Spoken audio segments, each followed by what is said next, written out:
Hi, Rejoice. Are you back? Yes, thank you so much, guys. Sorry about that. My network, yeah, is just giving me issues. Cool. Has everyone had, their introduction? Okay, awesome. Thank you so much, guys, for joining. Like I said, could you please also just add your name to the chat so that we can monitor who was a part of this training and who wasn't. Also to let you know that we are recording this meeting so that, afterwards we can share it with you guys for reference. If, maybe we discuss something and you're not clear about anything that was discussed, then you can always go back and look at this recording. So thank you so much. It's good to see all of you guys again. So we are a little bit behind schedule, but I think we can push through. So as you will have seen in the program for today, we're just going to take you guys through the Dignity Now campaign and hopefully come up with solutions, solutions that are led by our activists. So it'll be interesting to see what you guys come up with. Sorry about that, guys. There's a lot of activists calling me. Please just give me 1 second. Hello?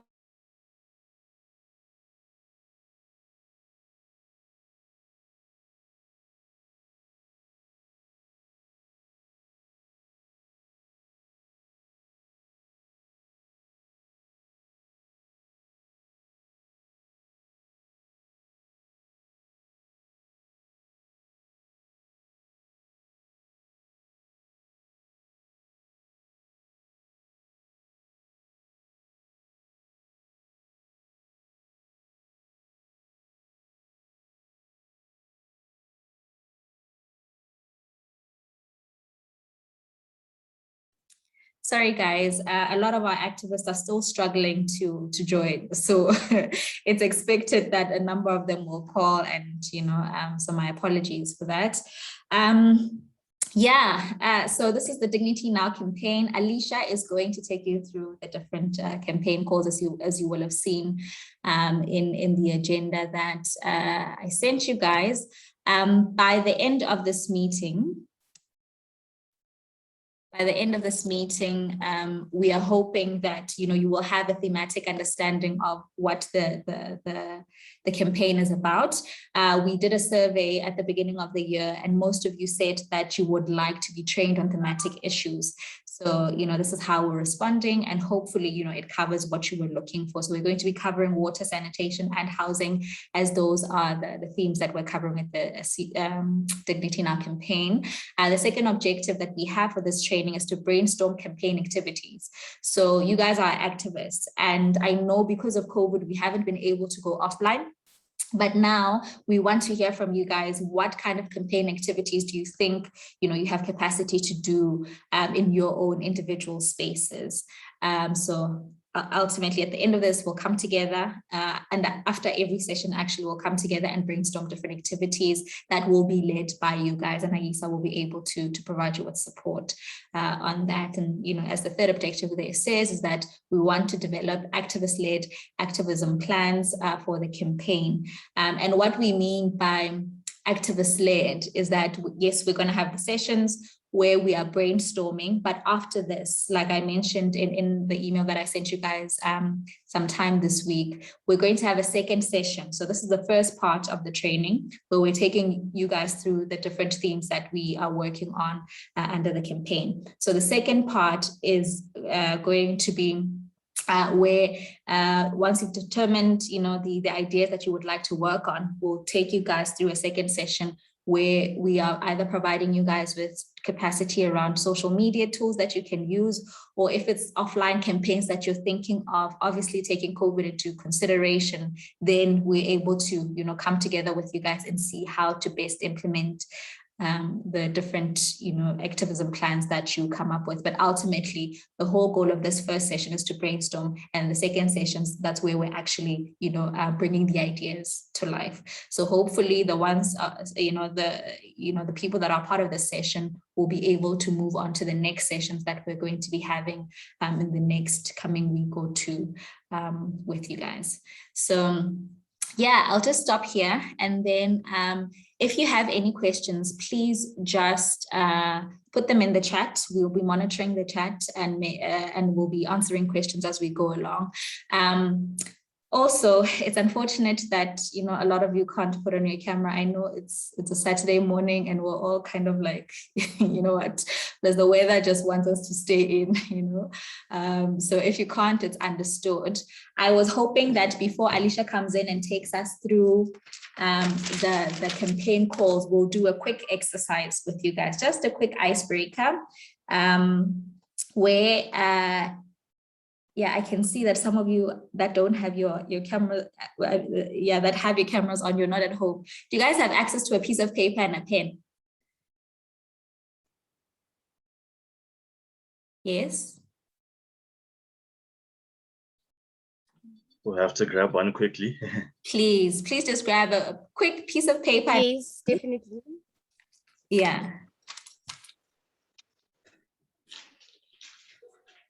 Okay, so you have the paper and the pen with you. Please just put a thumbs up or just indicate if you have your camera on that you do have it with you.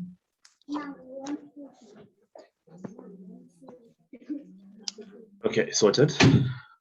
Okay, awesome. Cool. And the ones that don't have the cameras on, if you can put it on, please do. And nobody's going to judge you, guys. We understand. Okay. Yeah, we're all in this together. So if you have your pen and paper ready, I'd like you to take your pen and write something down. And for the ones that don't have their cameras on, I'm going to ask that you please switch them on just for a second once we've written down the words on the piece of paper and show them on screen.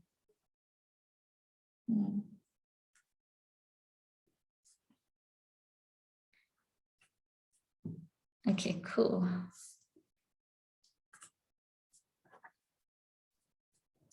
Do we all have our pieces of paper? Cool. Okay, awesome. So what we're writing down is that you just follow what I'm saying, right? You need to write this down on a piece of paper, right? You're writing down the following words. I'm a powerful individual who has the power to make a difference in my community.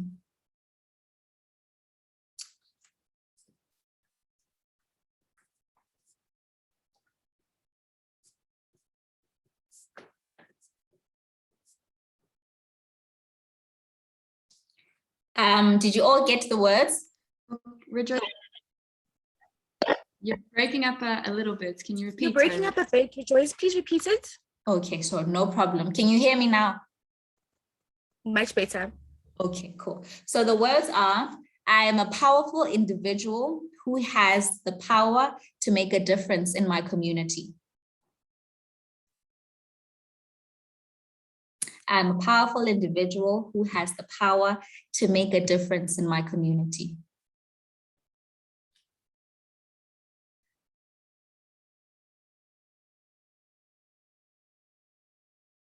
I'm a powerful individual who has the power to make a difference in my community. Let me know if you've captured it. You have we all captured it down? Have we already? Okay, cool. So I'm going to ask you to please show it on screen. If my screen has a filter.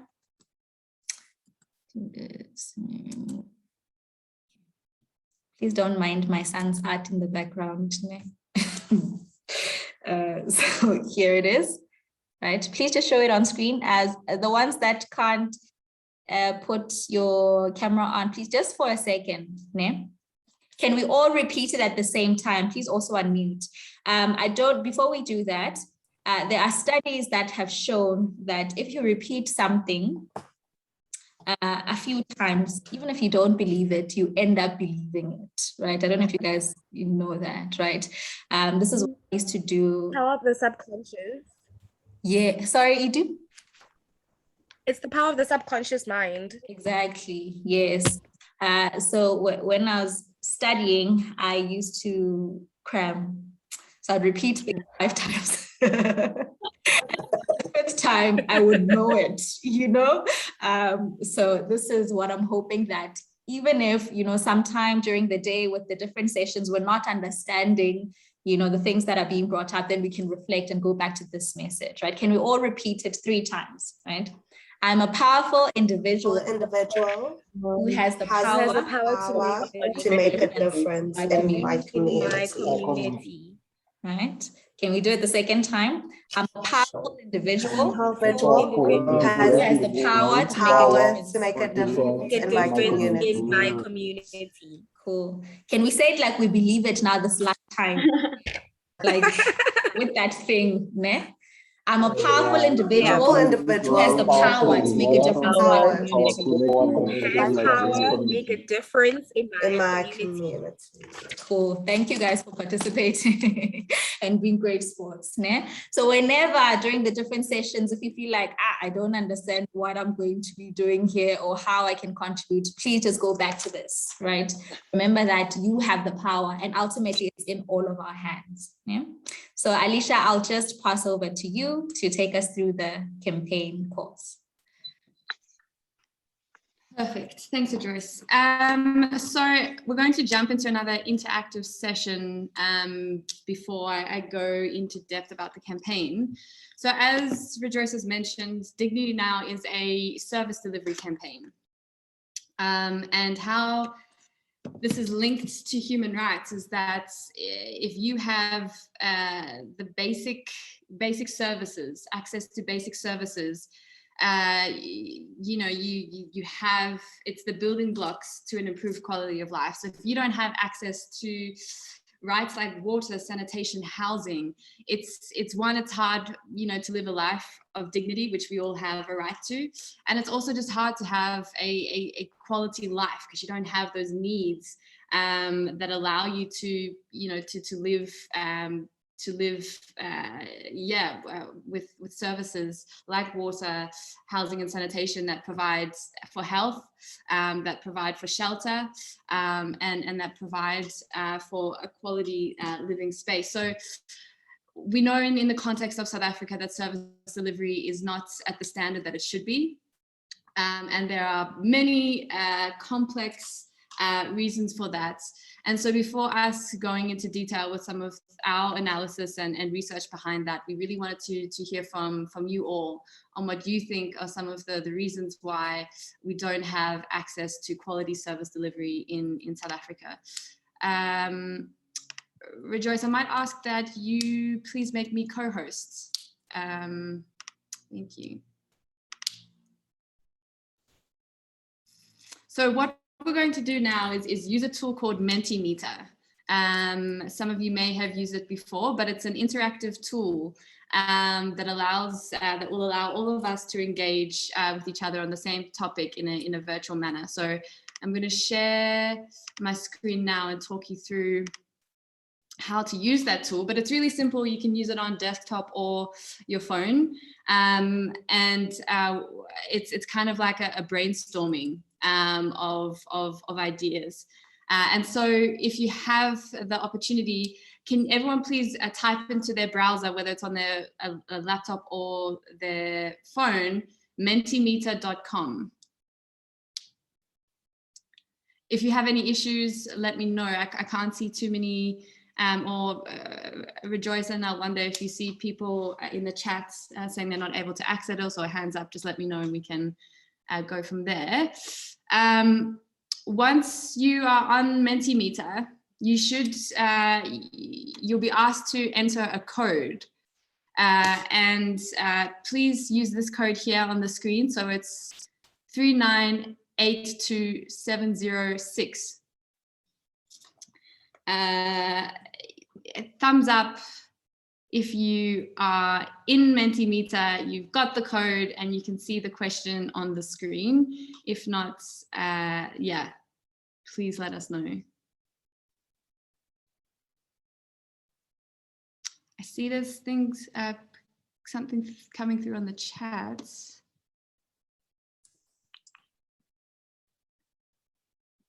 But is everyone in? I'm assuming that there aren't too many questions or hands up. So So what you should be able to do from here is there's a question on the screen that says, when you think of service delivery in South Africa, what comes to mind? And that could be... Hi, Elijah. Can you please repeat the code? Sure, it is 3982706. Thank you. Sure. So you should be able to type in, here we go, everyone's on top of it. And what's going to happen now is a word cloud is going to be creative of all our answers. And how a word cloud works is that the words that stand out are the biggest are the words that most people are answering. So, you know, at the moment, we've got 4 keywords: terrible, poor, lacking, non-existent. So not great feedback for the government, but I think it's probably, a reflection of the state of service delivery in the country. Let's keep the answers coming. It can be anything. You might think it's fantastic, or you might think that there's a certain aspect of service delivery that's not great. Anything that comes to mind.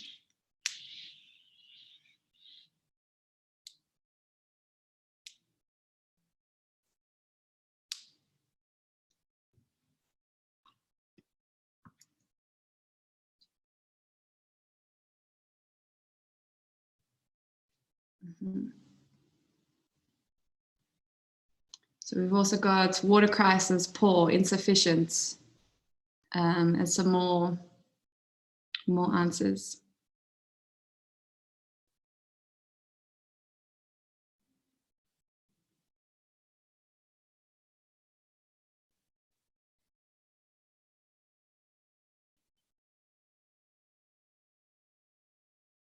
Inaccessible, unequal, corrupt, inhumane. Sorry, Lisa. Yeah. Someone's asking for the code. Can you just repeat it one more time and I'll type it in the chat box? Sure. So the code is 3982706. So it should also be up on the screen here. But yeah, and Elwanda, it'd be great if you could also pop it in the chat. Thank you. Lack of leadership, inconvenience. Yeah.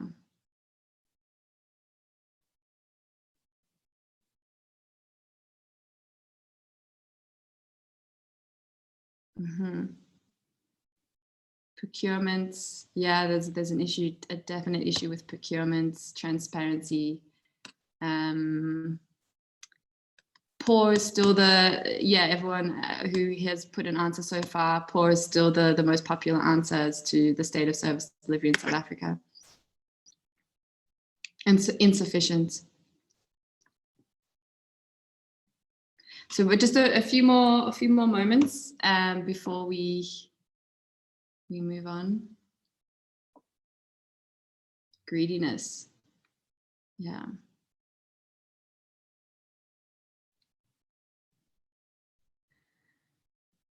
Cool. So as you know, as we're seeing here, and it's really unfortunate that there isn't great feedback about service delivery in this country, and that's an issue because, as I mentioned, service delivery is linked to the delivery of basic human rights in this country, such as water, sanitation, and housing. And when we began developing our Dignity Now campaign, we reached out to our supporters. So some of you might have also participated in this, and asked what are some of the key issues you'd like us to address in our service delivery campaign. And there were a range of issues, but these were the top 3 that our constituency was having issues with when it comes to access and delivery. And that's how we centered the campaign to ensure that it was relevant to the needs of our activists, of our supporters, and the people that we're working alongside. So I think, keep these words in the back of your mind as we work through the various activities today, and try and think as as people, as activists, as individuals, part of communities, what role we can play in holding government to account to ensure that, you know, next year when we touch base, or the year after, that we start to see some positive words on a word cloud like this. And just to come back to what, you know, Rejoice was saying, that we do have the power, especially at the local level, to have a say in what municipalities are doing, and the quality of service delivery. So I'm just going to, we can come back to this, but for now, just with time, I'm just going to move on. But thanks to everyone for participating, and I hope you found that tool easy to use. But if not, let us know. It's always good feedback for us as to what tools we work in presentations like this. So we also, as a team, we did a bit of a brainstorm as to, I see there's some writing inconsistent. It might be, I'm not sure if anyone else can see that on the, but that's a powerful reminder of the state of service delivery. So if it stays with us, that's totally fine. So just to say, as a team, when we were developing this campaign, we also did a similar brainstorming and thoughts. What comes to mind when we think of service delivery? And unfortunately, it was the same answers we're seeing here today. And then we thought, but why is service delivery important? And this idea of dignity kept on coming back. That's, everyone deserves to live a life of dignity, and service delivery is very much linked to that, to ensuring that people have those basic needs, foundations, to live with dignity. And so we came up with the hashtag Dignity Now framing of the campaign. So in our analysis, this is the challenge that we face. We're able to see some key themes when it comes to service delivery. So in summary, it's access to basic services in South Africa is largely still marred by a legacy of segregationist laws developed under the apartheid regime. So that still very much speaks to the unequal access to basic services, and the lack of political will from current leaders to transform the system to one that works for all and services for all. So we recognize that there is a historical legacy that comes from the apartheid regime, but also the fact that the current government has had 27 years to kind of make progress in resurrecting the issue, but it's not where we think that it should be. We also recognize that the mismanagement of public funds at all levels of government means that the necessary investment to ensure the equitable delivery of basic services has instead been lost to filling the pockets of a handful of political leaders. And this has further crippled the system. And it means that millions of people in South Africa do not have access to safe, sufficient, reliable water, sanitation, and adequate housing. And we know that those are only 3 themes. There's a wide range of other issues and rights that people don't have access to, but we really wanted to focus on just a few issues that we could go into great depth with. So we wanted to pull together a call to action from what we wanted to see from governments. And our targets, given that they oversee municipalities, is the Department of Cooperative Governance and Traditional Affairs. It's their responsibility to make sure that municipalities are fulfilling their constitutional mandates to provide basic service to everyone in South Africa. And then the key things that we want to see change from municipalities are greater accountability. And that's making sure that the progress of municipalities in reaching service delivery goals is happening, so that there's a tracking of whether municipalities are doing what needs to be done, and that they are creating opportunities for active community participation in a timely, progressive, and sustainable manner. Now, as you'll see, that South Africa's economic climate is not great, and given our historical legacy of apartheid, we haven't been given the greatest foundation as we enter democracy. And so we recognize that there are few resources and that there is a lot of work to be done. But what we're not seeing, as we mentioned, is that political will and those detailed plans from government on how they're going to get us from where we are today to seeing state of service delivery change in South Africa. As we all know, there's a lack of transparency and that there's an abuse of power at every level of government. And this needs to change. And this includes reforms that improve financial management systems, hiring skilled personnel, ending impunity for crimes of corruption, and promoting good governance and access to information, particularly when it comes to decision making. And access to information. So at a municipal level, this is where communities and individuals have the most power in holding government to account, as it is a legal requirement for municipalities to create the space for consultation with communities and also provide information and feedback on budget and plans. And more often than not, this is not happening. And also a lot of communities and people don't actually know that that is a legal requirement of government. So we want to see that access to information improve. So I'm just going to go through this. Please drop questions in the chat, and we might have time at the end of this presentation to go through any questions that you may have. So the solution, to make our voices heard. And there's many ways we're going to detail about how we can do this, but we really believe with this campaign that that's how we could win, to amplify our voices and what it is that we want to see. For this campaign, we want to move 60,000 people to action, and we believe that this can really help us create the space for us to then be in front of government and say, hey, this is what needs to change. This is what we're hearing from people. Let's start to see, positive action happen. And this is where we will also love to get your help in how we actually reach that target of 60,000 people. So before actually going into water, maybe quickly pause here to see if there are any questions. Rejoice, I'm not sure if there's been anything pop up in the chat or any hands that are up. Nothing in the chat, Alicia. Just somebody saying that to whoever made the inconsistent red pen drawing, you may go to view options, annotate and undo. So it's just a suggestion. Nothing around housing. Yeah, guys, please just raise your hand or put it in the chat, and yeah, we'll be able to share it. Perfect. Thanks, Joyce. Yeah, that's good feedback. But otherwise, it could be the word of the day, so can stay with us.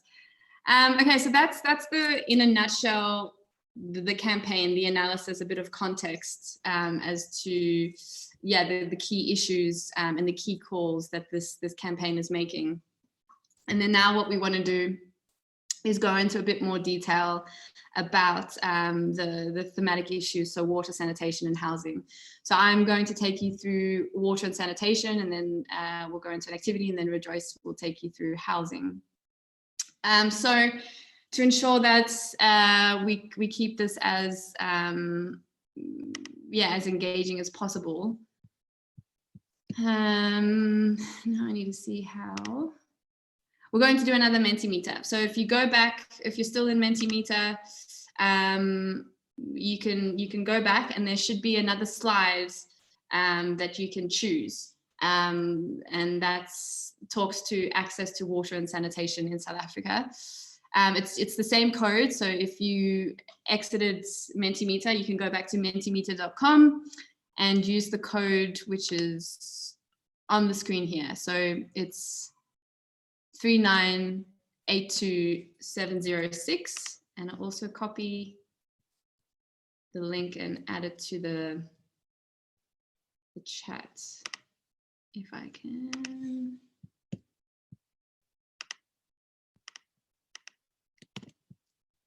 Okay, so I've dropped the direct link into the chat as well.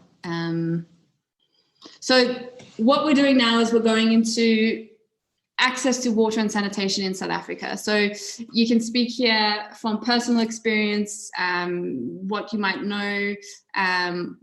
Do you have access to water and sanitation? Do you have consistent access?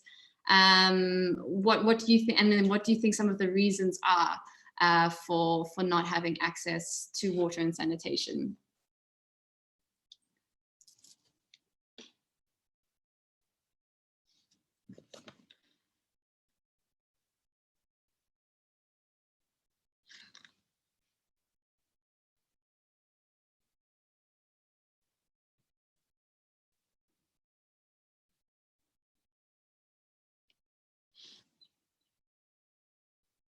Great, so corruption is the key theme or key issue that's coming up right now.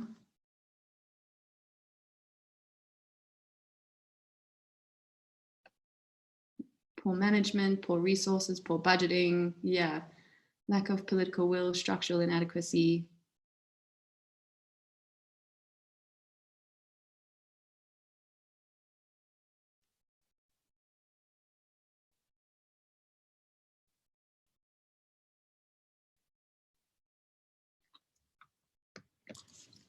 So lack of political will again, poor budgeting, pipes that are leaking. Yeah, that's a really important point. Lies, yes, straight up lies. I completely agree. Empty promises, yeah, poor service delivery, structural inadequacy, unqualified personnel. That's another really good one.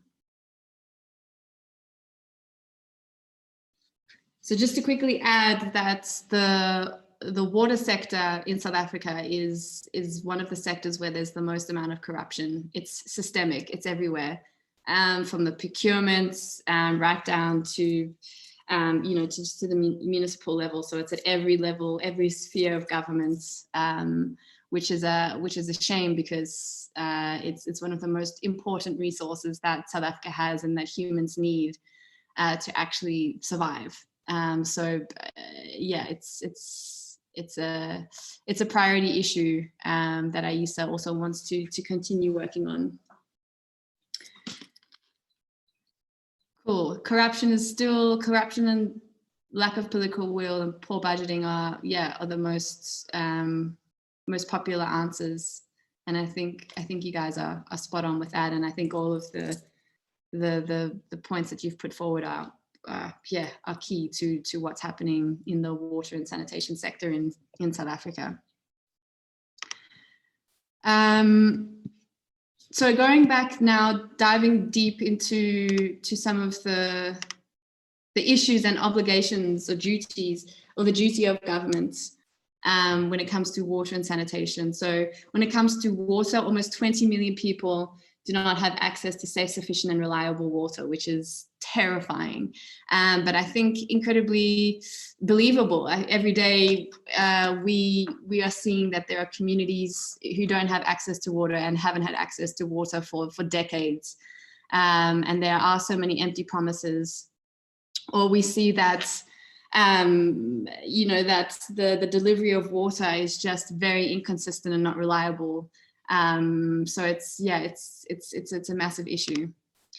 But let's unpack the actual role of governments when it comes to the right to water. So in the Constitution, Chapter 2, it says that everyone has the right to have access to safe, sufficient water. It's municipalities who are responsible for the delivery of water and sanitation services, and they are also responsible for drawing up plans for delivery, and this includes an informal settlements. I know that sometimes there's confusion as to whether informal settlements, war perception that informal settlements shouldn't have access to these basic services, but that's just completely false. So for us, it's been really important to kind of highlight that this includes in informal settlements. This is, as I mentioned, a bit of a caveat in saying that we recognize where we've come from, but and that there aren't, in reality, there aren't enough resources for government to address all of the issues that we have. However, what we're not seeing is a clear plan from government with timeframes and budgets on how they're going to increase access to these services. And this must also be done without trade-off of other basic rights. So government can't turn around and say, oh, but right now we're just focusing on housing. That's not an excuse. All rights are equal, so there can't be any trade-offs there. So now let's look at the state of water in South Africa. So over 3 million people do not have access to basic water supply in South Africa. 5.3 million, which is 35%, of people do not have access to safe and reliable drinking water. Only 64% of households in South Africa have access to a safe and reliable water supply. And this is a really important point here that was mentioned. 35% of municipal water is lost through leakage. Now, we live in a climate where we are a water scarce country. And this is an incredibly scary stat here, that we're just losing water through faulty pipes. At least a third of municipalities delivering water services are considered dysfunctional. 56% of wastewater treatment works and 44% of water treatment works are in poor or critical condition. And this has significant implications for water and health, for public health, sorry. And as you can imagine, during a global pandemic, it kind of amplifies people's risk of contracting and then spreading the virus. And due to poor management and infrastructure and an insufficient investment in water services, the reliability of access to basic water supply is declining. So as you can imagine, if you're not investing in maintaining water infrastructure, then that you're getting these leaky pipes. Communities who don't even have that infrastructure haven't yet received it, so they're continuing to not have access to water. When you throw corruption on top of that, as we mentioned, it's going into a select few people's pockets, rather than ensuring that everyone has access to this right. So a bit of a scary situation, but yeah, I think the more we shine a light on how dysfunctional municipalities are in this space, I think the more this has to shift, and the more we hold people to account, we're going to see this hopefully shift, and access will hopefully improve. I'm going to move on to sanitation, and then we can, would love to hear any feedback or questions that you might all have. So when it comes to sanitation, 14 million people do not have access to basic sanitation.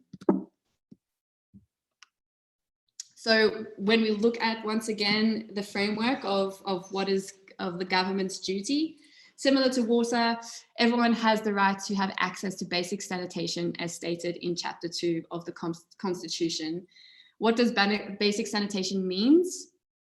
It means that there needs to be a minimum amount, a minimum standard of services that are made accessible to ensure that there's services for safe, hygienic, and adequate collection, removal, disposal, or purification of human excreta, domestic wastewater, and sewage from households and informal settlements. As you can imagine, if this is not happening, that creates an unhealthy environment, and the space for the spreading of disease, the creation of space for rodents, once again, can spread diseases. So it's not a great environment if that is the case. Once again, it's municipalities who are responsible for the delivery of water and sanitation.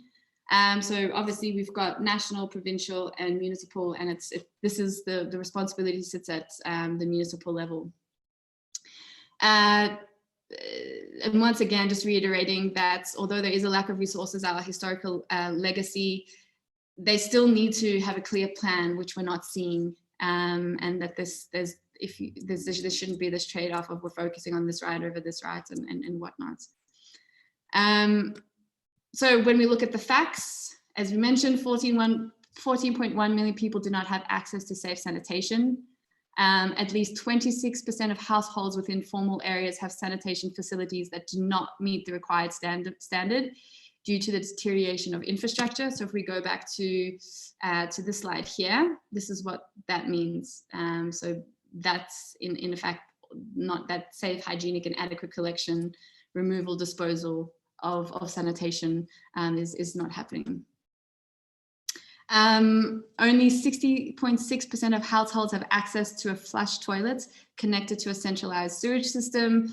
And this is if the alternatives are not great. So we have 13.7% have a pit toilet without ventilation, 12.2% have a pit toilet with ventilation, 2.2% have a bucket toilet. Not mentioned here is chemical toilets and whatnot. When it comes to pit toilets, Amnesty International has the belief that there should be the eradication of all pit toilets. It doesn't matter if it's with ventilation, without ventilation. Same with bucket toilets. It should not be allowed. Government should not be investing money in building pit toilets. That's not living a life with dignity. The reasons for sanitation challenges include lack of skilled experience and technical staff. So I think that was also mentioned in the Menti brainstorm. Challenges in effectively operating and maintaining infrastructure, limited budget allocated by some municipalities, and poor revenue management. So water and sanitation have some very similar challenges, and the key themes are corruption, lack of investments and maintenance in infrastructure, and lack of skilled and experienced technical staff to ensure that that these services can be delivered to everyone in South Africa. This is just some feedback of what people are saying about service delivery to help that helped guide us. So if you guys would also like to help us with some of these testimonies, we would really love that. So a resident in Khayelitsha said, "We want a clear plan for housing, street lighting, and proper water and sanitation." A Twitter user said that the issue is not a lack of water, it is a lack of maintenance. The ANC does not care, it just eats. And this one is incredibly scary. Even my cat can't fight the huge rats. And that was in relation to sanitation issues. I think that was the last one. So yeah, it's a bit of a dire situation. I think it's really important to situate ourselves with the facts, but we're hoping today that we can insert a bit of hope into the conversation through some of the activities that we'll be brainstorming and implementing for this campaign. So I'm going to pause there. That was a lot of facts thrown at you, but I'd really love to, if we have the time, Rejoice, open the floor to any initial questions, thoughts about what was just captured. Yes, please. And I see Noel has his hand up. Cool. Unmute. Yes, I have my hand up.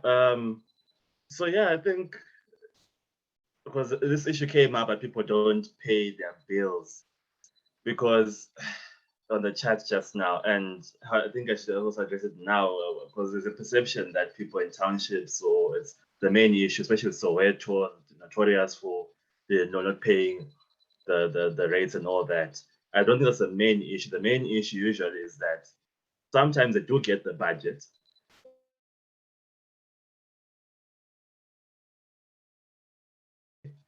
and it's underutilized. They actually take it back to government. So it's a specific provincial governments. I name a shame, the Eastern Cape government will literally get the money allocated and return some of it. And some of it will actually, award-winning corruption. So before you know it, there's nothing left to actually address the problem.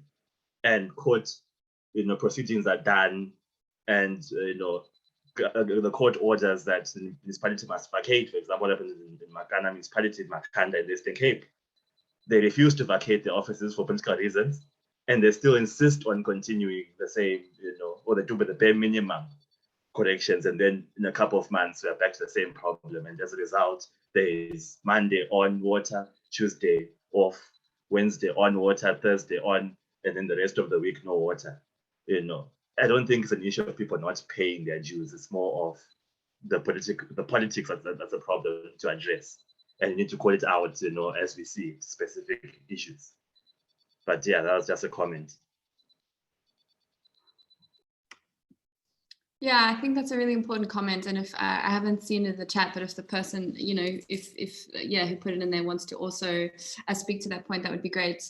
You know, and I think in South Africa, you can never look at issues in isolation as well. We live in an incredibly unequal country where there's incredibly high unemployment rates. And so I think that also creates issues when it does come to payments and rates and whatnot. But yeah, I think there's a much bigger issue at play than that. But yeah, I'm in all honesty, I'm not an expert when it comes to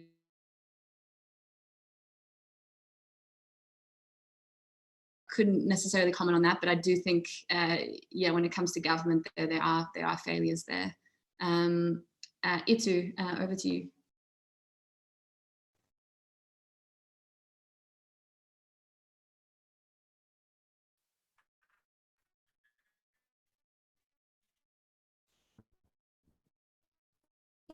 Just to add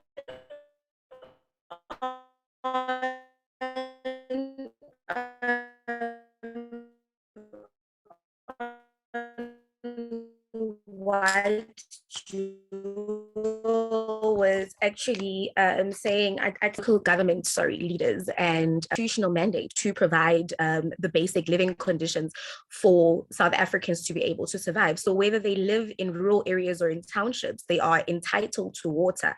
And there are individuals that are paying way more than they're supposed to, and there are individuals that are not paying at all. So there is a disconnect there somehow, and that needs to be addressed, but it's not a matter of necessarily aligning whether or not people deserve to get water or not. That is not something that is worth even, you know, debating about. It's just a matter of the equitable distribution of, you know, hygienic water solutions when it comes to, you know, service delivery in terms of like just running water as well as toilets, because the inability of people to pay for rates and taxes is usually not because they don't want to. If you're living in an informal settlement, you already are sidelined from getting so many essential basic services. So the water conversation on its own, that's the first thing that must be expedited by the local governments, so that in the process, while they're waiting to address many other demands of those communities, the basic needs are met.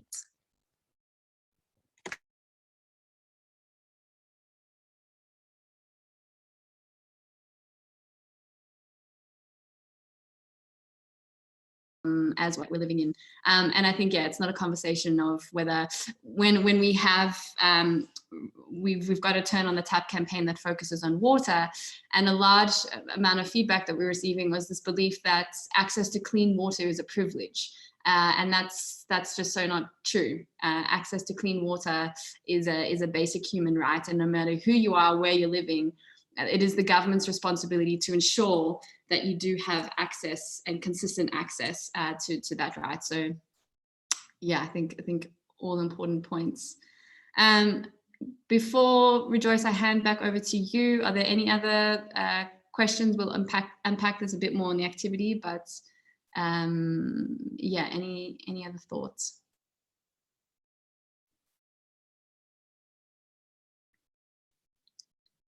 Cool, over to you, Rejoice. Thanks so much, Alicia. Yeah, so Busi, could you please share the link in the chat to the documents that we're going to be using? So we're going to divide you guys into 3 groups, and we're hoping that in those groups you will then, you know, get to have a discussion about the water and sanitation issue in South Africa, as well as, you know, try to brainstorm different ideas around what is it that you as activists, you know, can do to call the government, you know, to account, to raise awareness, because like Alicia mentioned, this is, you know, a growth campaign. So ultimately, we want to make sure that we're engaging the rights holders and we're not just having these conversations amongst ourselves and not engaging the people that, are on the ground and are impacted by this every day. So I see, before we go into our different groups, I see there's a comment in the chat from Noor that says that this is why it is so important to register to vote in the upcoming municipal elections, so that we can hopefully use our votes to vote in competent people. So that's something that is important. I see Itumeleng is also making the same comment there around the elections that are happening in just over a month. So yeah, we also had a conversation about elections and our position as Amnesty, because we're not a political organization ultimately, so please just keep that in mind as you think about different activities that you guys are wanting to do. Yes, it is important to use elections as a tool to hold government accountable. But also, keep in mind that we stay away from the politics. Ours is just to focus on the human rights and think about creative ways that we can use as tactics to hold our governments accountable. While I'm opening the documents, Alicia, is there anything that you want to add to the elections comment? No, I think you covered it. I think, at a municipal level, it's your vote is incredibly important. But yeah, as Rejoice said, we're not a political organization. So our campaigns aren't centered around going out there, asking people to vote, telling them who they should vote for, but just saying it is a tool to make your voice known. So in the activities that we're coming up with, unfortunately, it's not centered around a voting awareness campaign. But just recognizing that it is a tool. But if you have any questions around that, let us know. Cool. Thanks, Alicia. Noel has his hand up. Oh, Noel, please go. Yeah, I think to help on the issue of politics, because it's unavoidable. You can avoid it, but you can't escape it. So you need to find a balance to work on that knife edge, properly, because look at the context. In the Western Cape is DA-led, there's water issues, and then Eastern Cape, ANC-led. So it's a multi-party issue that you focus on the issues of inequality, particularly because it depends on where you live within that, locale, that region. So it's beyond politics at this point. It's a systemic issue that involves decades or centuries long the special planning issues that you need to focus on. Then you can engage specific political organizations on that. Obviously not aligning yourself to a political party, but you can engage people and say, okay, for example, if it's a digital campaign, there's no harm in tagging Mayor Juliet Matongo or Premier Oscar Magweyane and saying this is what we our concerns are. So you can engage politics, but don't need to be aligning to a political party or use these platforms then to undermine the human rights focus. So yeah, just to elaborate on that, to give context to people who try and struggle with that connection.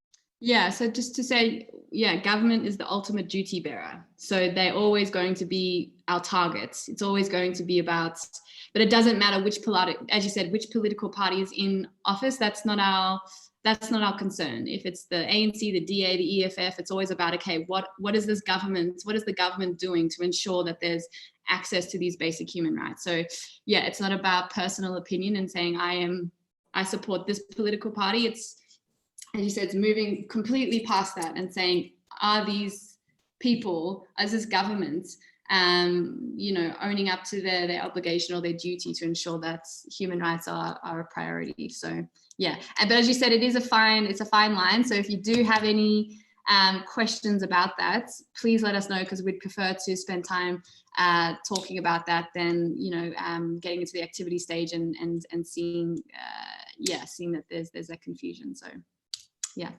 thanks. Cool. Thanks, Alicia. Yeah, guys, if you have any questions, please feel free to raise them now, or as you're having the discussion, add them in the chat, and then we can, come back to them once we're back. You will go into 3 different groups. I just wanted to let you guys know which groups you're in so that you can choose the right link. So if you go into the chat, you'll see there's 3 different links for group 1, group 2, and group 3. And the people that are in group 1 are Christopher, Hendrik, Hlabani, Itumeleng, and Mbongiseni. That's group 1, so you can access that group 1 link. Group 2 is Noel, Nonzuzo, Ntomkaise, and Samkeli. So somebody has just dropped off. And then group 3 is Basetsana, Noor, Terry, Tepo, and Zilungi. And in the group, you will see that there's a table that let me just quickly share my screen so you can see, but it's something that you will have worked on in the past. It's a template that we use to develop activist ideas. So in that document, you basically need to, I see somebody's already in group 3. You think about the campaign activity. So it's Dignity Now. The campaign is Dignity Now, but what is the campaign activity that you guys want to do? So maybe you want to have a webinar, let's say, for example, to address this issue. But I would encourage you to not be limited by COVID, even though, it's something that we still want to, we need to be mindful of and think about as we're planning these different activities. But I would encourage you to, think as creatively as you possibly can. And yeah, as we go into the stages where we're implementing the different activities, then we can talk about what's possible and what isn't, during this time, and where you're wanting to do all of that. So if you look at my screen, this is what it looks like. Can you all see my screen? Okay, cool. Okay, awesome, thanks. So it's, the campaign activity. I'm just showing this one because this is the one that was open. Then you tell us, maybe it's a webinar. For example, and then who are you targeting in the community? So you'll just tell us that you're targeting 100 men. The people here, it said 100 men, aged between 18 and 65. What impact are you, what impact are you trying to have? Maybe raising awareness around human rights, and then what support are you going to need? Data, poster, sound system, whatever it is that you're going to need to bring this idea to life. And then when do you think you can have the event, the date and the time? Now, so you brainstorm as many activities as you can. You will have 15 minutes to do this. So for each group, think about the different activities, as many as you can within the 15 minutes, and then you will come back, and then we'll have a feedback session where you're talking to the different ideas, and this will help us as we plan for the next stage to talk about what will be possible in terms of next steps. Cool. So do you all have access to the document, the different documents?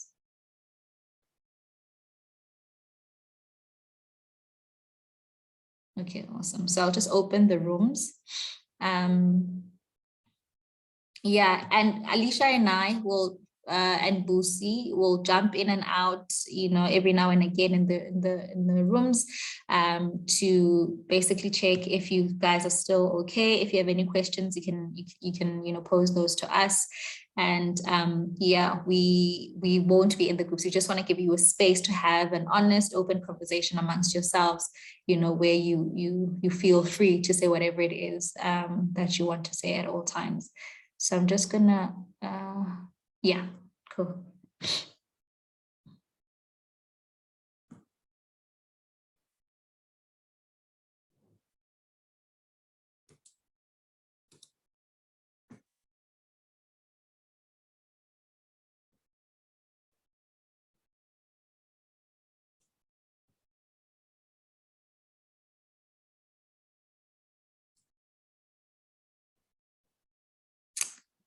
I'm assuming we're in group 1. It hasn't created a separate thing for us. Let me do this.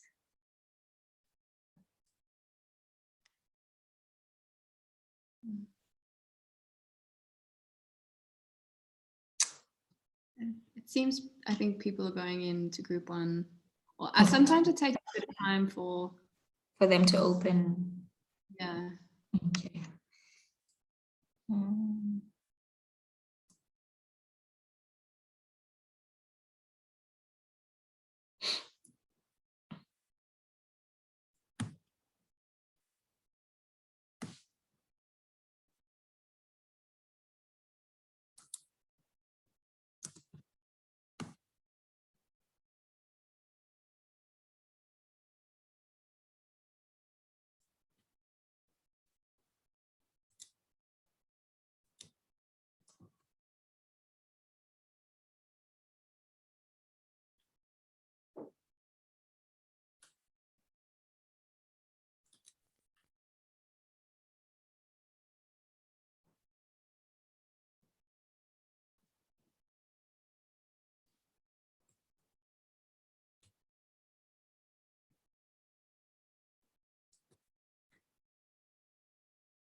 Are we still running good for time with the agenda, Rejoice?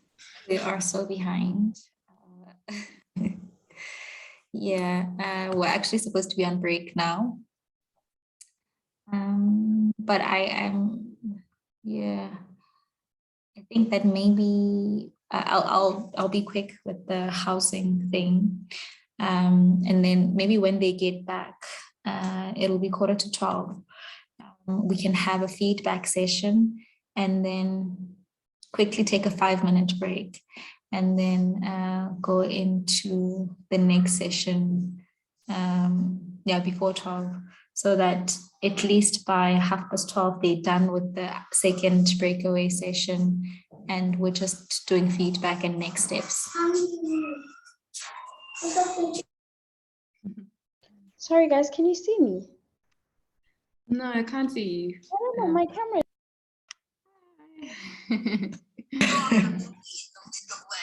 Guys. I honestly don't know what's happening right now. I mean, the screen is Black. yes, it looks like it wants to show your video, but it's like this. Yeah, I don't know, it's strange.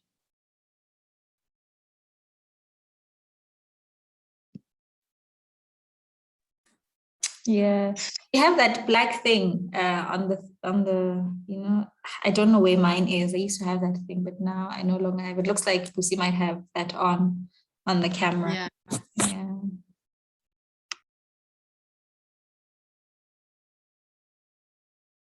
In the one you can move around, right? Like you can close it and open it, right? Yeah, to stop the spies from creeping on us.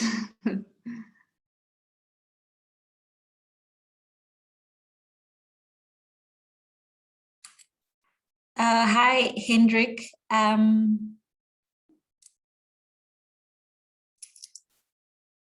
Do you know what group you were a part of, Hendrik? We were in group 1.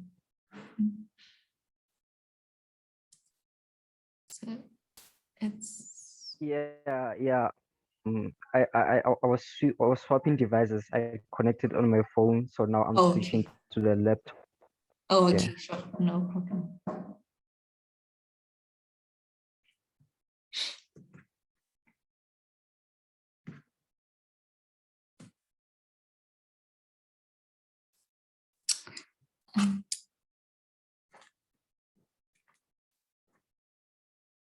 Do you think this whole elections thing might be, it might be something that, people are unclear about, how they can take action without actually participating or being active in election, I don't know, in like, yeah, I'm just wondering if this is, this is some of the struggles that people might have. Yeah, potentially, because I guess it's such a fine line, and I think all we can, I mean, I think maybe we have to touch base with Shanila again. I think And I know in one of our Dignity Now interviews, she mentioned it, we wouldn't, if whether we can say to people, go out and vote, or whether I think it's the way we frame it, or we say to people, you know, use this as an opportunity to use your voice. So I think, you know, in this meeting next week with maybe you know, Shanila said that she was happy to join, so maybe, you know, we do ask her to join it and see how we frame it, because I guess the thing is we don't want people to be like, vote the ANC out or vote the DA in or the EFF in. Like, I think the mention of political parties is the issue, because then it looks like we're favoring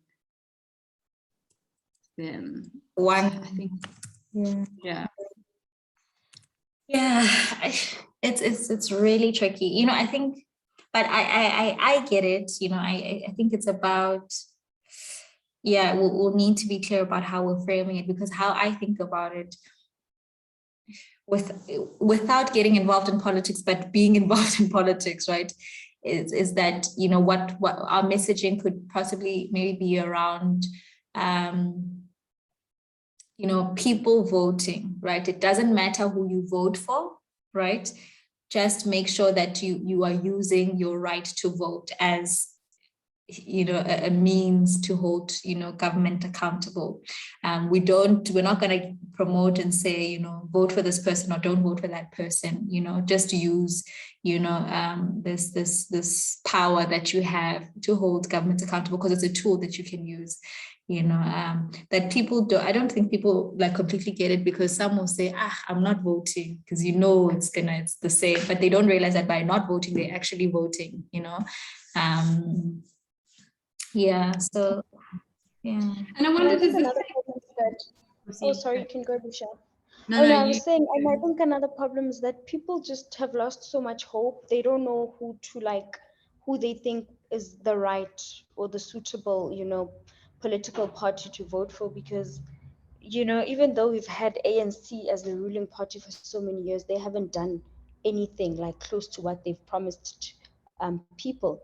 And when you look at other political parties, you'd actually think they'll come with like a very different and like very, you know, uplifting narrative, or like making a difference. But it's just like all the other political parties do is like keep pointing out what the ANC is doing wrong. So they're not really coming up with any constructive, you know, ways to actually create jobs, skills, resources. But instead, it's just them constantly fighting the ANC as to what is the ANC doing wrong. And I think that's also another thing that, because I hear a lot of people are constantly saying, oh, I'm not going to vote, with what you're saying, Rejoice. Oh, I'm not going to vote. I don't see the point of voting. Because, I mean, if I don't vote for the ANC, I don't think DA or EFF or all the other political parties are good enough, or they're going to do a better job. So it's very tricky.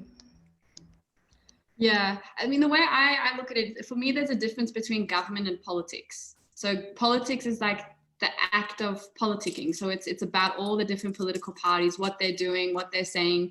Where for me, government is about, okay, these are the duty holders, whoever they are, whatever political party they are, they have been voted in to deliver on certain rights. And so I think that's, you know, we don't want to get involved in the everyday politics of what EFF, ANC, DA, Action SA, or all those different parties are saying. That's white noise that we need to, for us, it's about, okay, so the ANC is in government, they're in or at a municipal level could be good.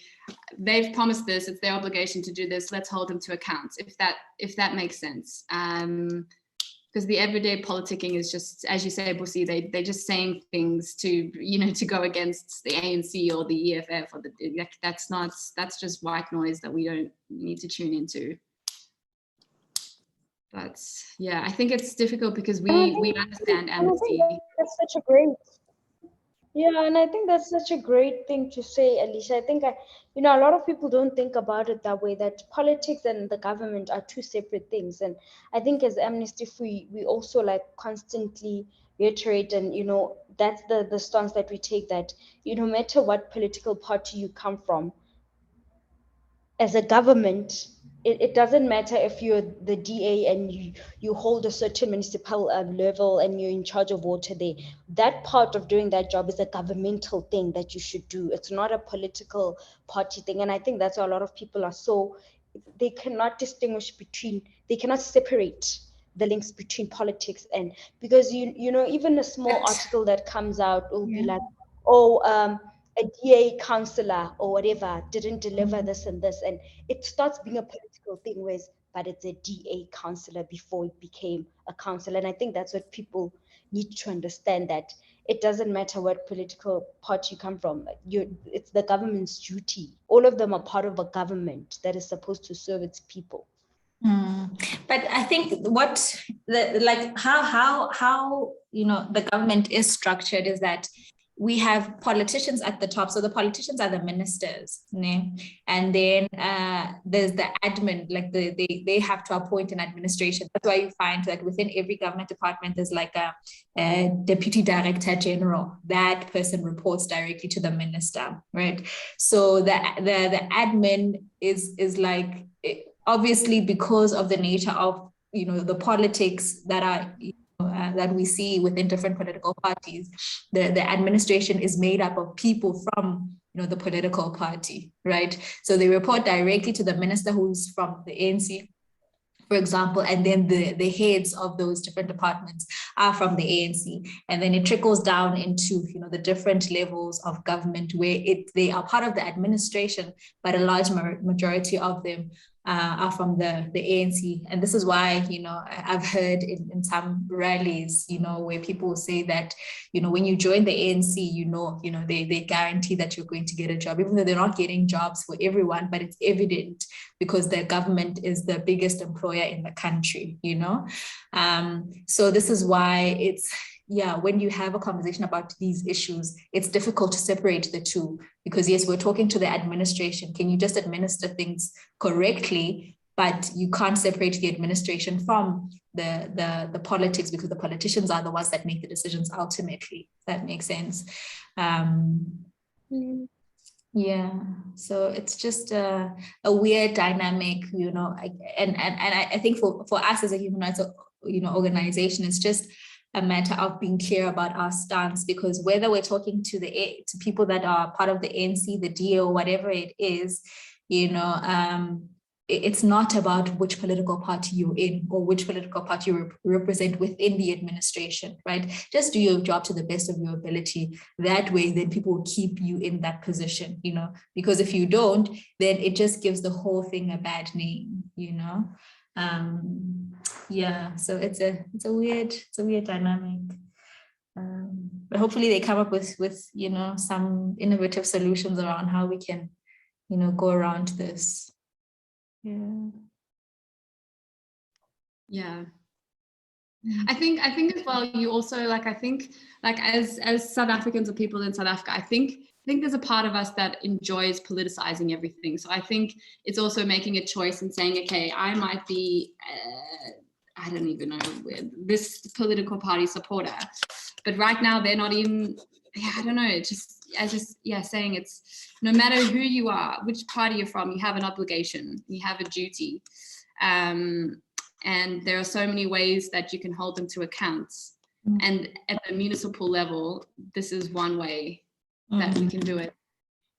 I think before we, I think maybe if we need to also say that, you know, we'll come back to them with maybe a lines of response for local government elections, and maybe when we chat to Shanila next week, we just get that framing solidified, so then we can say this is how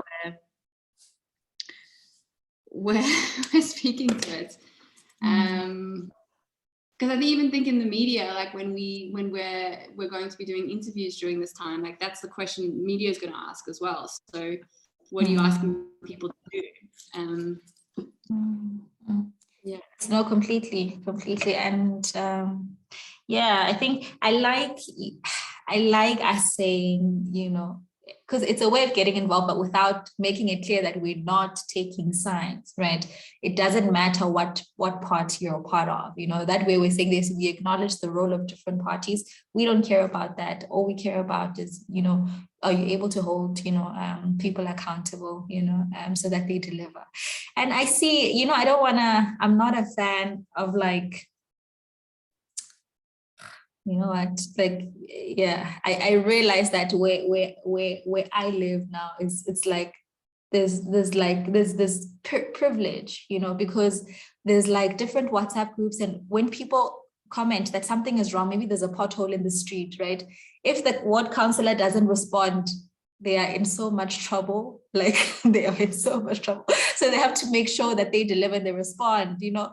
But it's, and I guess it's a matter of how we organize ourselves, because the people here have organized themselves and made sure that, you know, that's something that they have put in place, you know. Whereas, you know, where I'm from, it's, you are lucky if you get a ward councillor to say something or do something, you know. So it's like people don't understand that they have the power to hold, you know, these officials, you know, to account, because ultimately they respond. I mean, they are responsible. It's their mandate, it's their job to make sure that they deliver. But yeah, here they do it so well, but in the Vaal, there's none of that, you know. So, and I think that also speaks to like apartheid, where it's kind of like, this is, you know, ingrained in your head that you're less than, and you look at your surroundings, you're less than, and so you have like this sense that I can't demand, or I don't, you know, I don't know. I think there's this weird, there's this weird dynamic. And I think even the government today, I think is fallen into a trap of, yeah, I don't know. I see it in the chat when they were talking about, you know, in informal settlements, you know, it was sort of, I can't remember the language, but kind of saying that's, you know, they don't pay rates. Yeah. Yeah, and even to an extent, like there's, I think, a certain threshold when it comes to water where you don't, it's for free. I forget so it doesn't even matter, you know, there's a certain amount of water that you can get without having paid, you know, rates and taxes, and I don't know, there's a confidence that's not necessarily there. Yeah, I'm gonna bring them back, guys. Yeah. No, but you're absolutely right. You're absolutely right. It's like a mental thing, you know, that a lot of us have to deal with. So yeah. And government, I think they feed into that, because they don't want to do their job. So like they don't try and empower, they just allow that cycle to continue. Because they benefit from it. Yeah. I feel like, and I also feel like they don't correct it. Like with what you're saying, Alicia, that it doesn't matter if you live in like a suburb and, you know, you pay water and all these things, and compared to someone who lives like in an informal settlement who doesn't. I think that's the first thing of understanding that water is not a privilege, it's a right. So you'd also hear, like, you know, in these municipal offices say, they'll say things like, oh, the reason they don't have water is because they don't pay for water and all these things. But it's like, before they even pay, people should have access to water. You know, so are we saying that the ones that cannot afford to pay for water are not, they don't deserve to get something as dignified as water? Is that what we're saying? Because I feel like the government, that's also something that they need to learn and correct, because you hear them in the offices using that same language of, but they don't pay for water, that's why they don't have water, which to me does not make sense. Yeah, no, completely. And thank you so much, Lucy, for that. I think that's exactly, you know, what we're seeing in this country. And yeah, thank you everyone for participating. I see somebody's clapping. They agree, you know, with what you were saying, Busi. Oh, it's Alicia. Yeah. So I'm going to ask that each group, please just briefly tell us what, you know, you guys discussed, what ideas you were thinking of implementing, and then we can go group by group. So can we have one person from each group basically speaking to us about what you guys discussed? So can we start with group one? Group one. We can also share your document if you want. Oh, I see you guys not get a chance to input anything on the document. Do you want to speak to the ideas that you had? Maybe you wrote them down somewhere.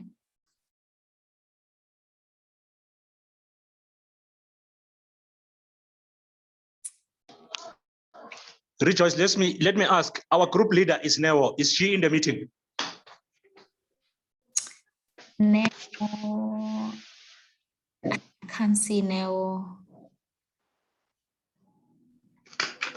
Yeah, no, I don't think she's here. It's Itumeleng, not Menyo. Oh, is it it's Itumeleng? Itumeleng is here. Itumeleng, can you hear us? Itumeleng was having connection issues earlier, so I'm not sure if it's still the same now.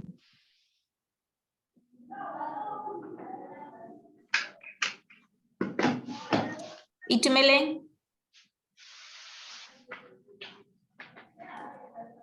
Okay, maybe so. While would you guys prefer that Itumeleng do the presentation or like the feedback? If you do, then maybe we can move on to group 2 and then we'll check in with you guys afterwards. So yeah, can we have somebody from group 2 please speak to the different ideas that you guys had? Yes, I just shared the document. We're thinking of 2 specific campaigns and how they could be linked with, or interlinked or intersectional experiences of specific communities, like, African communities, our young people, our parents engaging on specific issues. The first one being, I shared the document where we talk about access, #access to success education campaign. So right education being linked, for example, with the health, and sanitation, for example, engage on issues of why just left pit toilets in schools, parents and youth and young people, because in most cases it's because our communities aren't even aware that these rights are embedded within their constitutional rights. So they can't demand their rights, not aware of the specific ways they can engage government. I gave an example of where the Makana municipality as a community, because they're aware of their rights, and the organizations, doing these workshops and reach out campaigns, such as Unemployed People's Movement in Makana, where they went out and said, let's engage directly with the Department of with the Eastern Cape government, on ensuring that Makana municipality removes the waste. You see, so it was only after communities were consulted and they're made aware of street local workshops, where universities are also involved in the process, and young people and old people working together with departments, like specific departments like higher education, like the Department of Education, because it's a provincial function. So it's pointless then to back from the margins, but also to engage with the specific departments who are in charge of these processes. So which is why it was important for me then to say, besides having billboards, engage subject matter experts in law and education, we should partner with organizations that have that focus, such as Section 27, because they also know the legal implications, the legal consequences that are involved in these processes. So yeah, this can be done throughout the year, really, but beginning of the school term, really, this is a sore issue. Beginning of the year, on specific days like Mandela Day, because this is a day where many people come together and do specific work on issues that affect communities, or human rights days, for example. So we're just concentrating from there, then flesh out further, but I think we just came up with that first idea, that mental health awareness. I was connecting it with, why I said African communities, because they also have specific ways in which we undermine mental health within our communities. As Africans, we say, this is for, we're not wired to even worry about mental health in our communities like that. So there's no engagement. Physical workshop campaigns can be useful. Their social media campaigns, especially the young people who would think that mental speaking out, as young men or as old men particularly, to not have that agency to discuss these things. So webinars, workshops, mental health organizations, as subject matter experts. October is Mental Health Awareness Month, so we can think of ways where we can engage specific issues, such as how the lack of sanitation, lack of water, for example, can lead to mental health problems within African communities, particularly those in the townships or those in communities where they're at the bottom of service delivery. Service delivery campaigns of government. So yeah, I was just thinking I know those lines with our group, and yeah, I just came up with that quick sketch. Thank you so much. Noel, am I pronouncing your name correctly? Is it Noel?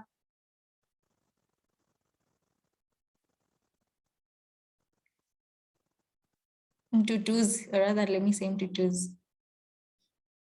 Can you guys hear me? Hello, at least people have both options because, but yeah, you can use either, or if you can pronounce the first, it's fine, but it's not an issue really. It's Noel. Yeah, I can say Noel, I can say Noel, I really don't mind. You really can't. Okay, awesome. Thank you. And thank you for sharing that. I think you guys have come up with some really great ideas. Yeah, and you know, the first one around education, we have an education campaign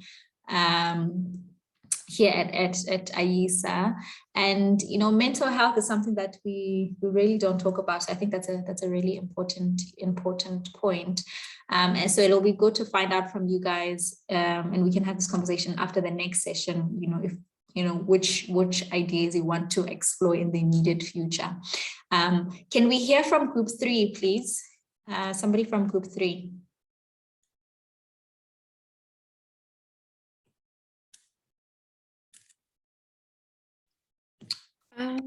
Okay, would everybody in group 3 be okay with me just talking about what we wrote down?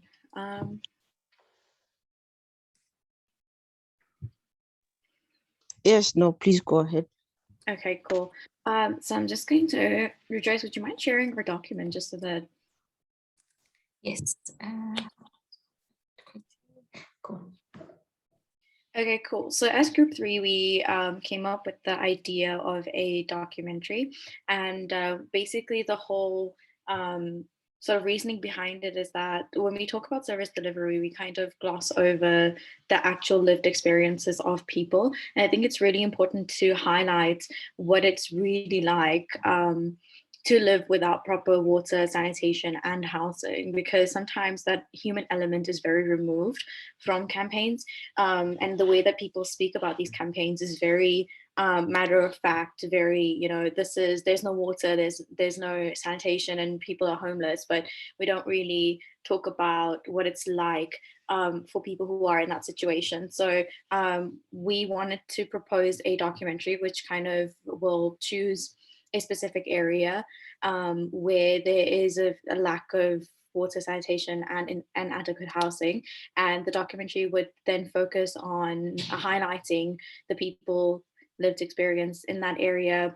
And because it's a documentary, we felt that it would be very easy comparatively easier for the campaign to gain a lot of traction, particularly online, because it's very easy for videos and links to be shared. So it was a very quick and easy, well, not particularly quick, but it's a very relatively easy way to ensure that there is sort of increased awareness on things like water, sanitation, and housing. Yeah, so that's kind of what we came up with. It was the documentary. If I've missed something, if my group members could pitch in and add to it.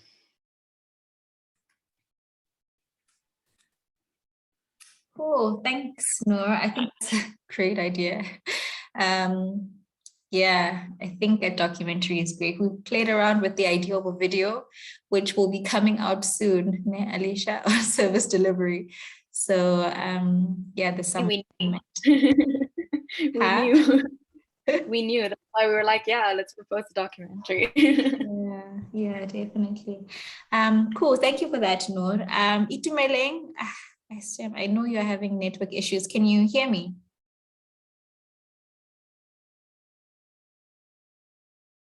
Or maybe if Itumeleng can't, still is having network issues, maybe someone else from group 1 can speak to the ideas that you guys had.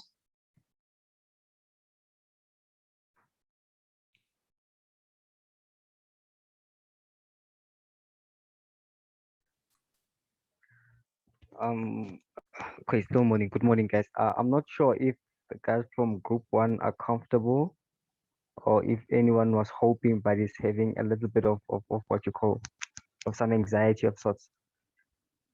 But if you guys are comfortable, I can just share a few of the ideas since we haven't really scrapped anything down.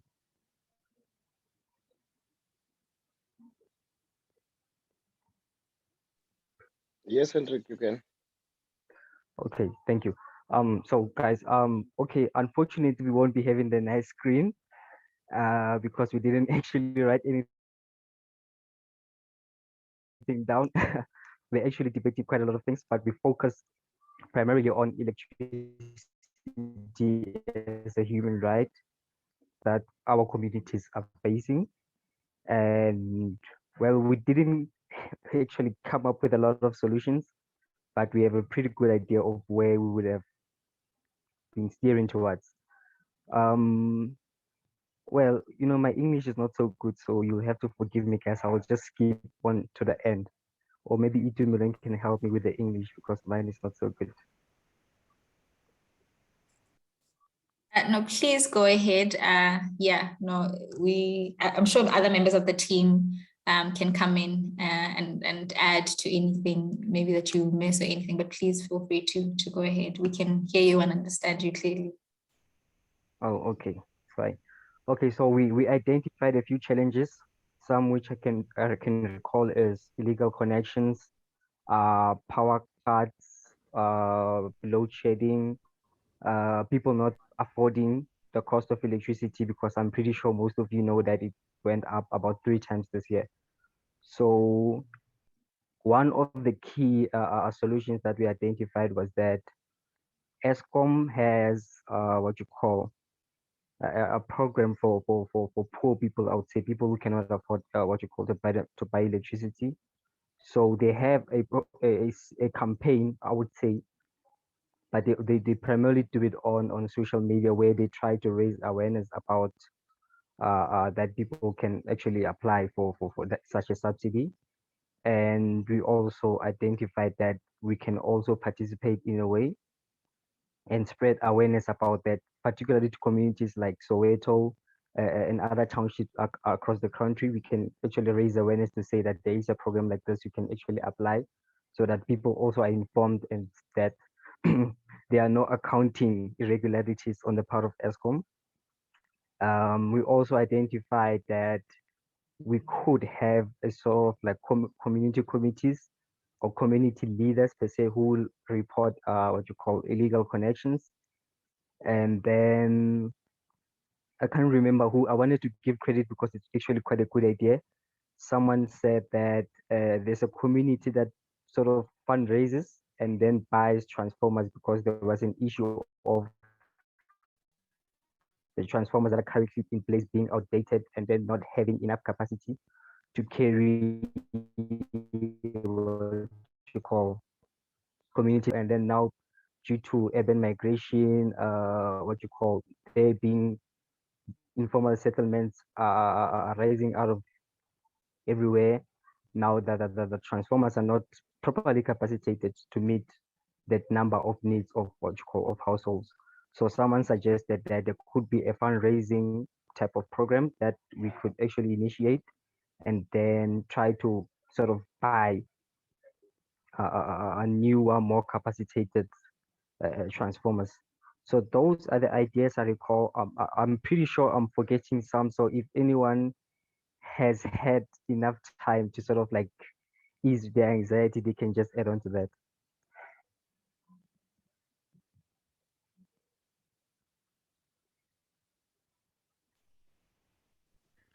Hi guys, I'm so sorry. I've been having really bad connection issues.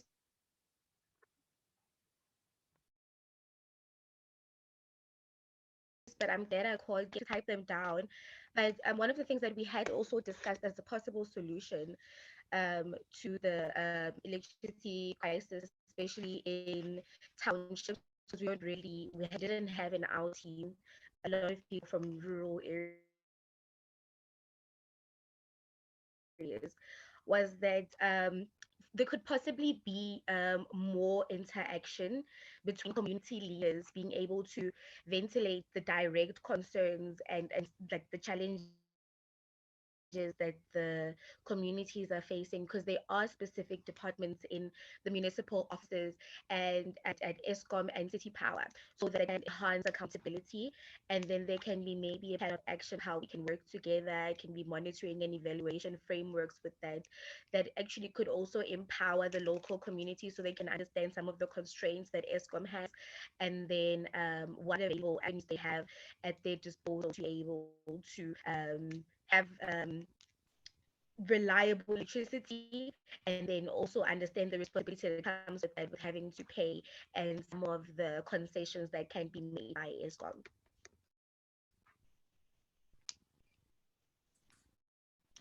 Thank you so much, Itumeleng. Yeah, I think electricity is an important point that did come up when we did our survey, but we hadn't actually looked at. So thank you so much for those suggestions. And you guys have some really great ideas around what practically on the ground, what is accessible for people on the ground, and maybe it is about just information sharing, with people, making sure that the people on the ground actually understand that there are these different programs, these different subsidies that they can get access to. But we can get to that after the next activity. And seeing that, we are a bit behind on time, I wanted to find out from you guys what you would like to do. We're meant to be done by 1. And it's 12:05 now. And we have another activity that we wanted to take you guys through, similar activity, but now focusing on housing. So I wanted to find out if you want to take a break now, or are you comfortable with pushing through? And then after the activity, then we can have a small 5-minute break and then have feedback and then go into next steps. What are you most comfortable with? Do you want to take the break now or after the presentation and the breakaway rooms?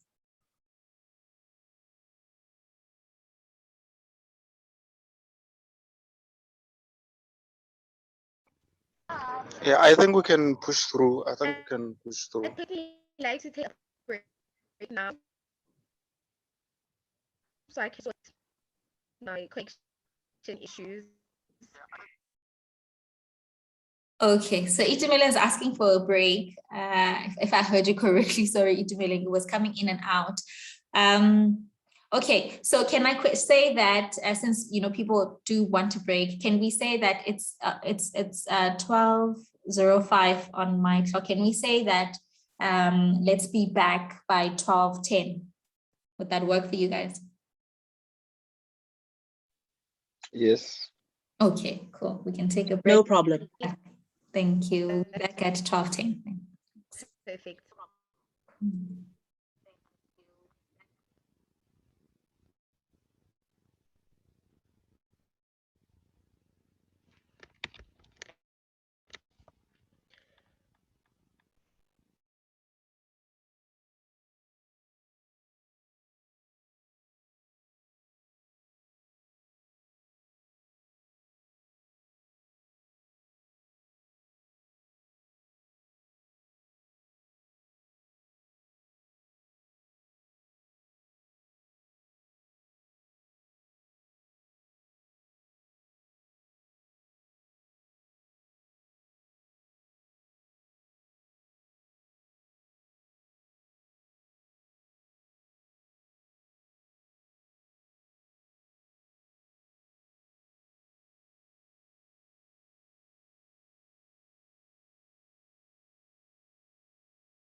Great. Are we all back? Please just unmute if you're back, or put your camera on so we can see that, yeah, we're all back. I'm back. Okay, cool. Thank you. Awesome. I see a couple of hands. Christopher, Hendrix, Amgeliso, Tepo, Basetsana, you guys back? Yes, ma'am. Okay. Yes. Awesome, awesome. All right, cool. So, cool. Awesome.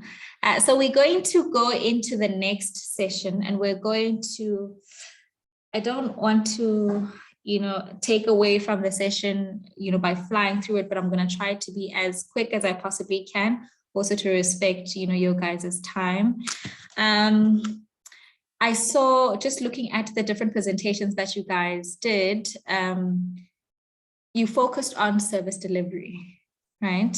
Not necessarily the thematic issues that we're addressing, so if you can in this next session, because I know service delivery is such it's a huge issue, and a number of you, when you signed up for the training, you did say that you were interested in housing particularly.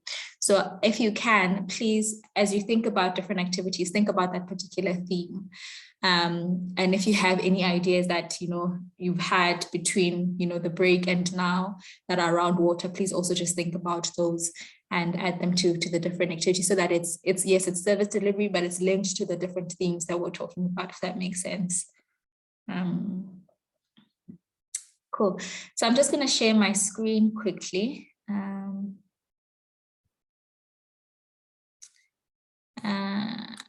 Please let me know if you can see my screen. Can you see my screen? Yes. Okay, cool. So I am quickly going to talk about access to adequate housing in South Africa. So yeah, I think we know that the realities, a lot of us, if you've ever lived in a township in South Africa, you have an understanding of what the realities look like. And this is not an old photo. This is like a recent photo of the realities that people find themselves in South Africa today. So when we look at, let me rather just do this. Cool. So when we look at the state of access to adequate housing, for people in South Africa, Section 26 of the Constitution states that everyone has a right to have access to adequate housing. Yeah?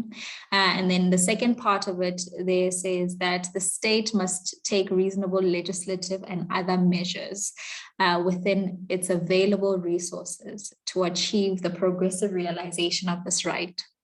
So, very interesting language that they use here.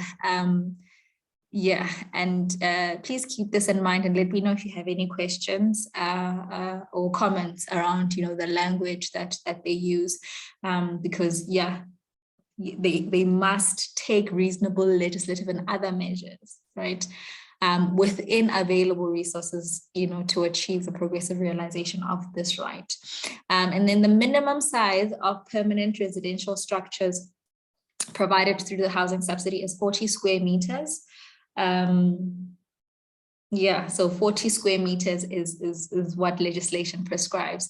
And I'm sure if you've ever seen like those, we call them RDP houses, but they were part of the RDP program that was implemented by the government in South Africa post 1994. So if you've ever seen those, that's around, that size, where it would be, 2 bedrooms, in that house, a separate bathroom with a toilet. I haven't seen ones with a shower, but the legislation says a shower and a basin, and then a combined living space. All right, so this is what the law or the Constitution says, right? But when you look at this picture, a lot of people still do not, have access to this subsidy that is being made available by our government. So we find ourselves living in situations like these. So if you could, wherever you are, I don't know where in what part of the country, or you have said, we have a mix of people from different parts of the country, but in most informal settlements, you'll find that, these are the conditions that people find themselves in. Like this lady here, let me just add Terry. The challenges that are faced in delivering access to adequate housing in South Africa are that 3.3 million housing units were built between 1994 and 2018. This is what our research says. And if you look at the population size and how many of people, within the population do not have housing, also keeping in mind that the population, is growing, each year, the population grows. If you keep that in mind, only 3.3 million housing units were built in that time frame. And 81.9% of all households in South Africa reside in formal dwellings, and 12.7% reside in informal dwellings. So yeah, it's just a matter of definition what formal dwellings are and informal dwellings, what those are. And then the housing backlog is greater now than it was in 1994. Taking into consideration that the population also is growing, and because of some challenges around different issues that you guys had mentioned earlier, maybe a lack of skilled personnel or resource or whatever it is from the government, then this backlog is becoming greater and greater. And South Africa has a backlog of between 2.3 million and 3.7 million households, and it's growing at a rate of 178,000 per year. Earlier somebody mentioned, I think it was you, Noel, that spoke to budgets, right? The Department of Human Settlements has had a budget cut of 130.6 million in 2021-2022 financial year, and a total cut of 486.9 million over 3 years, so 2021, 22, 23, 24. Budget cuts impact the ability of the department to deliver on the right to adequate housing. But within the budget cuts, we, like you were saying earlier, Noel, we're seeing that some of those funds don't get used. And it's either they don't get used, they get returned back to Treasury. And, at the end of the day, for whatever reasons, it's the people that end up, suffering as well, right? And then the impact, like we've discussed, is, you have a right. It's rights to housing and the right to human dignity, right? And with COVID and, social distances, who here has ever been to Alexandra? Just by a show of hands. I'm just gonna try to see you guys here. I stay in Alexandra. Oh, was it Anna, ne? Yes, ma'am. Okay, cool, thanks. And I see that a few other people are raising their hands. So Basezana, maybe you will know. Like, I've been to Alex, I know people in Alex, and I guess it depends in which part you're in. But when you look at the housing situation in some areas within Alex, for example, and it's not just Alex, it's a lot of townships in South Africa, you will see that there's like shack after shack after shack. So it's like, do you guys know hostels? If you've ever seen a hostel before, just imagine a hostel of like, shack after shack after shack. So with social distances and COVID-19 now, it makes it a bit tricky to be safe, and it impacts your health as well, because of the living conditions. They're not up to the standard that we as people that are living in South Africa should have access to. So it definitely is an infringement of your human rights as somebody that is in South Africa. And another thing that I haven't mentioned here is that homelessness is also, huge in South Africa. And here you'll see that finding updated and accurate data on the number of people experiencing homelessness in South Africa is difficult. But the Human Research and Sciences Council's 2008 study estimated that between 100,000 and 200,000 people were homeless in South Africa, right? So it's just about tracking, how many people. You can imagine this was in 2008, where we are at the moment. So with this in mind, I want you to ask you guys, what do you think as AISA activists? What can AISA activists do to hold municipalities accountable and address the housing challenge in South Africa? So keep this question in mind and think about it as you go into your different breakaway rooms again. As you go into the different breakaway rooms again, what can AISA activists do to hold municipalities accountable and address the housing challenges of South Africa? And this is specifically with regards to housing and not any of the other service delivery issues that we might have discussed. And like I said, if you have an idea of any other issues or ideas around any other activities that you thought of between, when we the last breakaway room activity and now, you're more than welcome to include them in the document that you are using. So I'm just going to stop here. Before we go into the different rooms, do you guys have any questions, comments, or anything that you're maybe unclear about or you wanted to address as we were looking at housing in South Africa? Yes, I just want us to then work out this the housing problem in South Africa vis-a-vis the economy, vis-a-vis the zero access to land or landlessness, also with the population growth. How do we deal with the housing issue, looking at those things? Thank you, Noel. And I think that's, oh, sorry, did you want to come in, Tsepo? Tsepo just spoke. I was going to come in.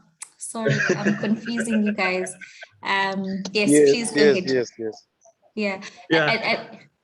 Sorry, before you go in, you go, Noel, I just want to say to Tsepo that it's something to think about as we plan different activities, and also keeping in mind that we are activists, right? It's not our responsibility to do the government's job, but what can we do, in our different capacities to make sure that we highlight this and we're raising awareness around the issue so that ultimately we're seeing that change.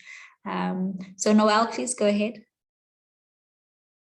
Yes, I'm not sure if anyone else is following the case where in Swan, where someone planted vegetables outside their yard, and they are fined by the municipality 1,500. It's causing yes, it's mind-boggling. I can see your reaction. That's the reaction I also had.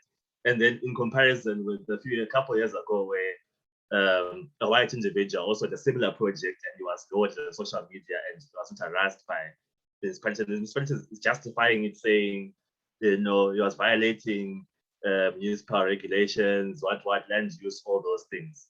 So I want us to think of the ways in which, back to the point of spatial planning and different ways of treated as intersectionality of race and access to housing. Is our access to housing the same? Are we having the same application of law within, so think of housing, also think of schools as well. Like schools is where children are housed throughout the day, There's this documentary called Some Children Are More Equal Than Others. It's on YouTube, which addresses specific issue. And I look at Makana when I stayed there for a while. And they looked at how the children, they were, the roofs are falling off, like literally. And there's water coming in when it rains and all those things. So I want us to look at not just the use of housing, but also our right to enjoyment. Those are familiar with law of property, use and enjoyment of property. Is it the same across races, genders, factoring in gender-based violence as well, and all those aspects? So maybe just inspiring intersectional ways of thinking, perhaps. Yeah, thank you so much, Noel. If you could please share the link, if you have the link to that, the case that you just mentioned, it would be interesting to see, what's happening there. But yeah, I think those are great ideas around, being intersectional in our thinking. So you will see that I've added the different groups again in the chat, and we're going to separate you guys into the same groups that you were in. If there are no additional comments, you guys will go into your different groups again, but this time you will have 7 minutes to brainstorm and put down the different activities that you guys want to do. So we'll separate you into the different groups again. I've put, thank you, Noel. I see the link in the chat. Yes, so you'll go back into the different groups that you guys were a part of, and then the group 1, the link is in the chat, group 2 in the chat, and group 3 is also in the chat. So if you can access that and work on the template below says activity 2. So this is where you're thinking about, the different activities that you as Amnesty activists can do to address or raise awareness around housing in South Africa and hold municipalities or government accountable. So like I said, it's 12:29 on my clock. So by 12:36, you guys will be back, but halfway through the time, I'll send a message just to notify you guys so that you can be mindful of that. Yes, Itumeleng, I see you have your hand up. Joyce, can you please share the link for group 1? I can only see for group 2 and 3. Okay, sure, no problem. Group 1 here. Cool. You should be able to see it now. Thank you. Cool. All right, so yes, so like I said, you have 7 minutes, and then after that, we'll quickly go into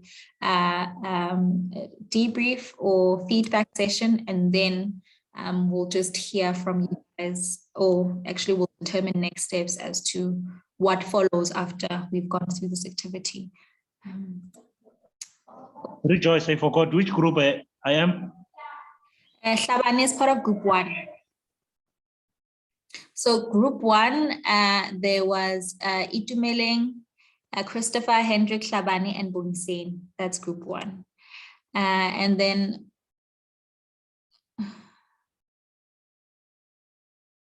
okay, they've been allocated already.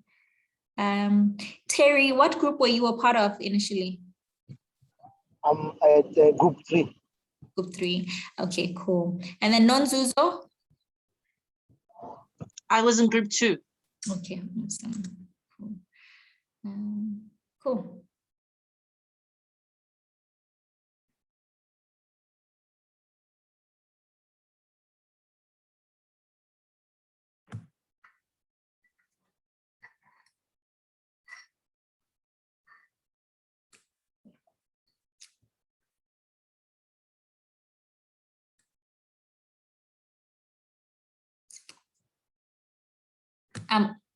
Itumeleng, you're in group 1, name.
Alicia, I remember you said you have to go at 1. So yeah, I think if we do go over time, which I'm hoping we don't, please just, feel free to drop off. Yeah. Cool. Yeah, I mean, I think, and just to say that, I think it would be great to work with, I hope that there is interest to take some of these projects into a next session, because I think even though we have like Belinda's documentary coming out, I think it would also be great to have like an activist-led one coming out in December. And so, yeah, would be really keen to work with some of the chapters or individuals on these ideas. Yeah, no, agreed. I thought that was such a great idea, because then it's raw, it's like raw material that showcases actually what the realities are on the ground, Yeah.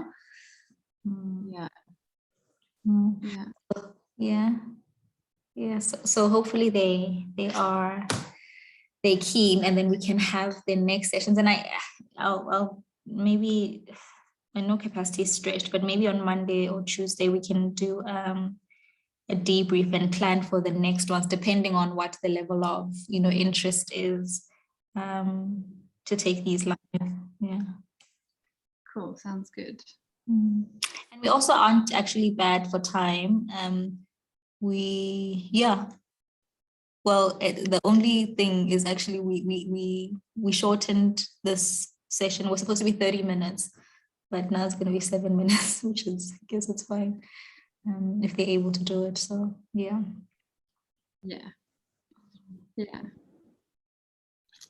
No, good. I think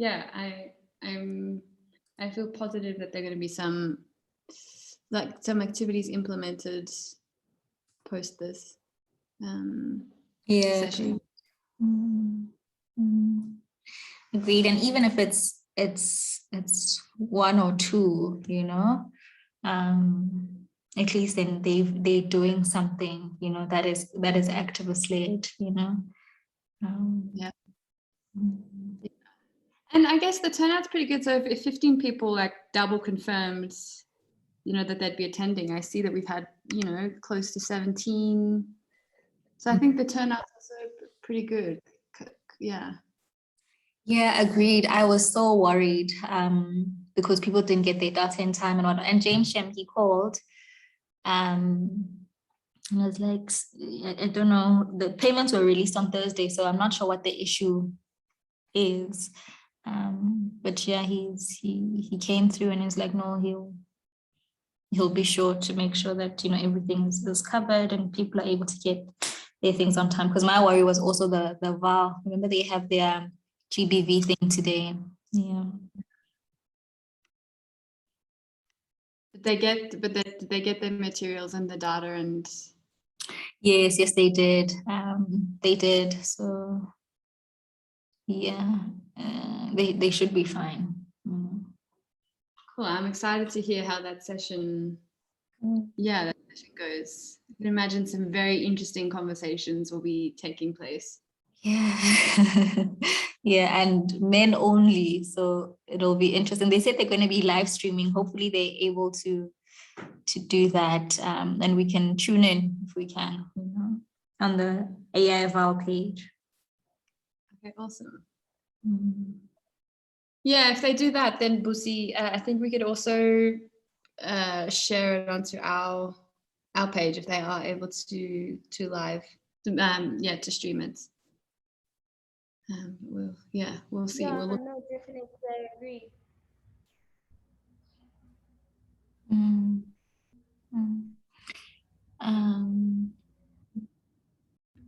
Yeah.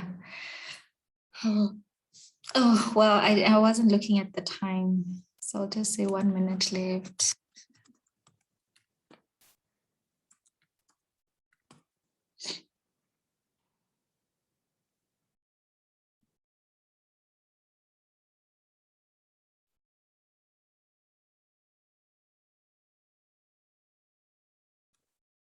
Share me to my link.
Alicia.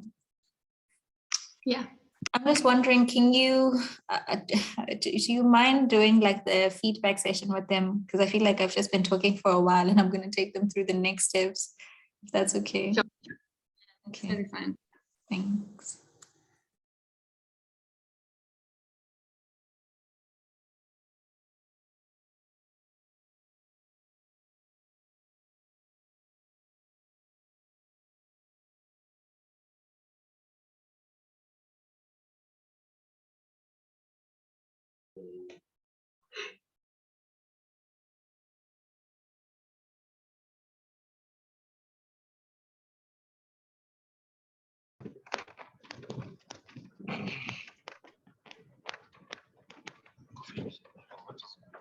Buenos better, good little bit of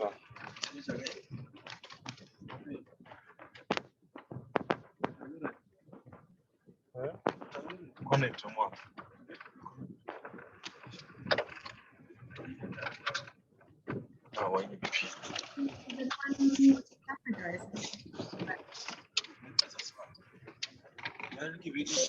Did you say something, Alicia?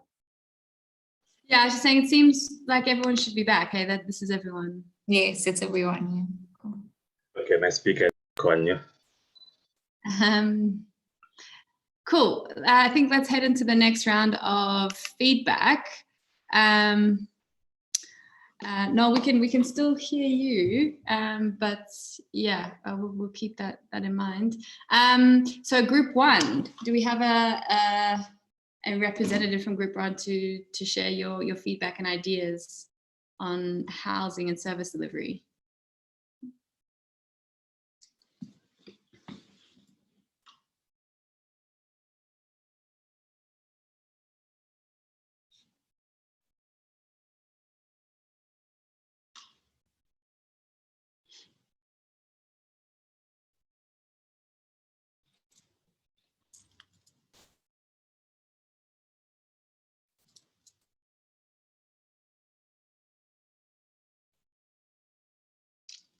Okay, I see it's up here. Cool. Who wants to talk us through this idea? It looks great.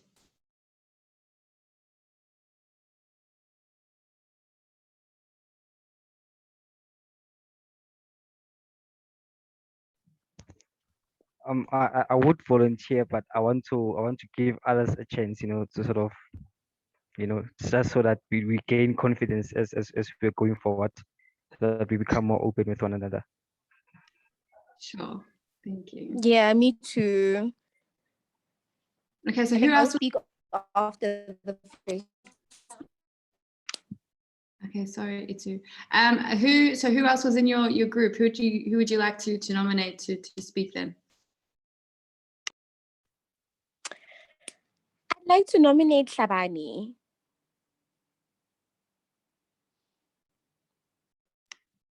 Do we have an acceptance of the nomination? Okay, in our group, amongst other things, I think the other members will something.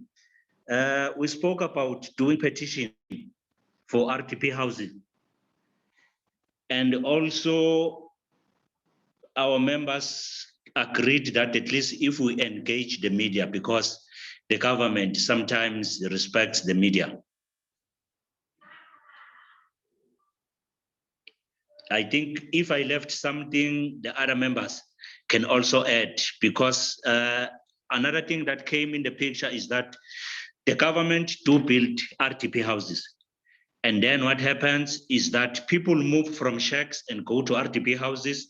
They stay for 2-3 months and then they move back to the shacks and let the RTP houses rent it out to some other people. And also the issue of corruption by officials. You find the RTP houses has got 2 or 3 owners. And some RTP houses, you find that it's even, you find people who are not South African by birth, but they are full in RTP houses. Other members can add. In addition to that, I think it's also important to highlight gentrification and the effects of urbanization and how it has further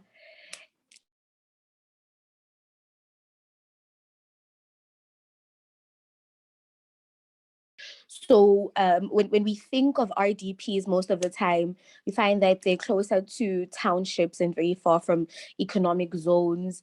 And that tends to be very problematic. So I've seen some of the municipalities doing, like my municipality, is that they have something like, instead of the standalone structures that we've come to know RDPs to be with a yard, they have projects that they've set up with assisted living, well, not assisted living, but subsidized living flats.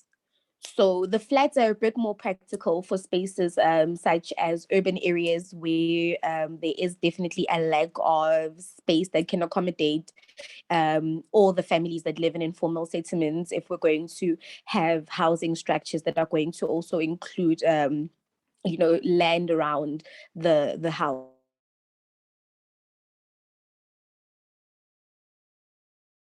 In more of as more of an immediate need right now, I think it's more practical to have the housing solutions be flats, because they do accommodate more people. That would then empower individuals to be able to possibly look at prospects of purchasing land once they are able to, and then get more space available to them. But I think the housing models also need to be reevaluated in the context of urbanization.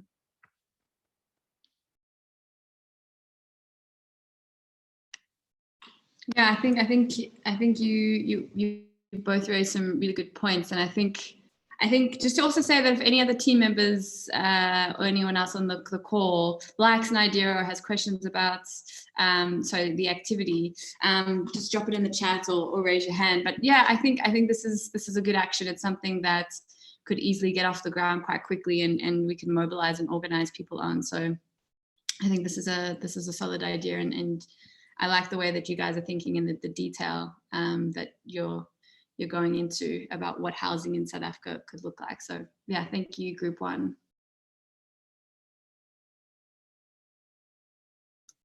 Cool, let's move on to Group 2. Do we have a representative to give feedback on your activity or idea?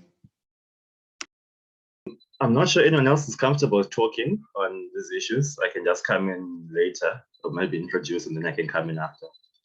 Just have more people talking. Or I can go ahead, I don't know. Yeah, whatever works. Yeah, please go ahead, Noel, please. All right. So yeah, let's type this point in the group as well, just triggered by the previous message that the focus on RDP housing and all that fundamentally must undo the apartheid spatial planning structures. So ask the question, why is certain land being reserved for business interests? Why is it that our people are subjected to living in flats when there is an unoccupied land? In Camps Bay, for example, why is it that it's reserved to people in business interests? So more people must have houses with yards to use and enjoy their property, which is what I was alluding to earlier on, where why it's not just about living there, but living decent housing, the right to use and enjoy your property. Let's engage. So back to other point someone raised earlier about the media, which is why, Usiv Ngesi, I'm not sure if this comedian who raised the plight of fossil fuels, why government investing in fossil fuels, and they were tagged, there's a satire. So more of that is important, now with COVID and digital, market and media strategies are more important as well, but also on the ground strategies like, subsistence farming workshops, for example, but I'll come to that just now. So safe housing, not just any house, it must not be a matchbox. So structurally and socially, marginalized communities, vulnerable communities and minority groups, women, LGBT communities must be able to thrive in this space. It must be illegal for families, communities to evict vulnerable communities. It must be there in statute. There's no statute like that currently. Building regulations. I remember at Rhodes University, we looked at some of the buildings recently built, but you find that the lift doesn't even fit a typical wheelchair. And they say they've put a lift, you know. So even flats, think of those issues when we talk about flats, people with disabilities, you know, how do they fit in the narrative? Young and unemployed people, if they have access to land, they can actually be productive in their own spaces. You know, there's actually potato, we did this in high school where we planted sack potatoes, and it's actually more, you can actually get more potatoes in various sacks in small yards, but you need land either way for those garden, you know, initiatives, because people are subjected to 350 rand and they don't know what to do, you know, with that, because it's not much, you know, for unemployed people. So what do we do to get people in these spaces, productive people, like in the 18 to the 65 groups as well? They must be able to still participate in the economy somehow, access to land for subsistence farming, decent space, not just a flat or a matchbox house. So this is important to continue producing more films, video, social media campaigns, and also in the communities, we must be able to also have subsistence farming workshops. I remember I did a questionnaire for 53, I think that's 60, the final number, 64 young people on their interest in agriculture. Many people say they want to be part of agriculture, they don't know how to do so because there's no one making them aware that this thing is there, you know. They don't know that technology can be used, you know. They don't know about aquaculture, permaculture, sustainable means of agriculture, because they don't even have a relationship with the land that, you know, historically has excluded Black Africans. So they saw their fathers and their mothers or their parents or the guardians being abused in that system. So there's no interest in agriculture actually to begin with. It's lower than with white people, colored people. So there's that racialized aspect that to address in these media campaigns. So it's important to engage them, tag them, you know, like what Stephen K said them did, just Chicken tagged Kwede Mantashe and say, look, people are talking about clean coal. What's that? You know, let's talk about those issues, because we're afraid of engaging directly, and media is a way of, you know, highlighting these issues, but also in the communities as well, where you can address specific issues and say, here's land, you now have the land, but what you do with the land, you know, as small as it is, you can still be productive with that land. So I'll just stop there. I don't know if anyone else could comment on specific issues I raised.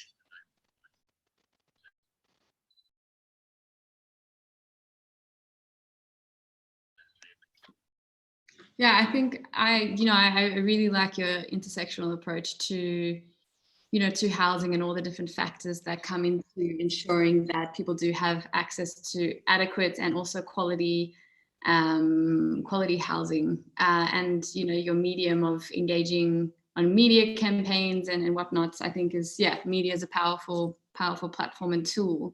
I think something to also think about is what's the power of Amnesty and what's the power of our partners.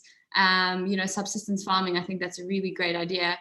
Amnesty doesn't have heaps of knowledge when it comes to subsistence farming, so maybe that's where we can start thinking about what partners we could potentially work with on some of these activities as well to bring into life. But overall, I think, yeah, it's a really strong idea. Thank you, Group 2. Group 3, so we are moving through these ideas quite quickly, but we're just cognizant of time. But they're, yeah, as Rejoice talks through next steps, we'll flesh out how we can unpack this further. But yeah, represented from Group 3, please share your activities and your ideas with us. I don't know if my group members would allow me to represent them, and if there's anything that I'm forgetting, they can add on. We particularly didn't have enough time to edit the document, but we were having really intense discussions and conversations, and we particularly were highlighting the fact that, you know, the issues not only with the municipality in itself, there is issues that are like corruption, there's issues such as, you know, allocation of the budget that that kind of limits how Like one of the different themes, ne? You find a fitting picture. I run a lot of pictures, bruh. I don't know how to use it. But we please might just use your creativity. Sorry. Okay, sorry. So we were just having such a huge debate around that, and we particularly came up with one idea that we would like to have, not only just to discuss the issue of housing from our perspective, but we'd like to have, community leaders and community members involved in this discussion. So we're particularly thinking of, maybe hosting community participation discussions. I particularly suggested that we use hashtag Batini Kasi, which Batini is the Zulu word for what are they saying. So we want to address what are they saying in our neighborhoods, in our communities, so we can have these discussions where we say it's monthly or every after 2 weeks, where people come in and discuss these issues of housing, and we keep track record of these documentation and what they are saying, and invite former our councillors or municipalities to come and hear for themselves that these are the issues that people are having, and we particularly also thinking of a petition in that very moment of the discussion, where people can sign in the petition, and we take it to the community leaders, and the community leaders take it to the councillors, the municipalities, all the way to the government. So we just thought of hashtag Batini Kasi, so that we can have this community engagement and just participate with everybody about the issue of housing. So I think my team members can also add in on what I just said.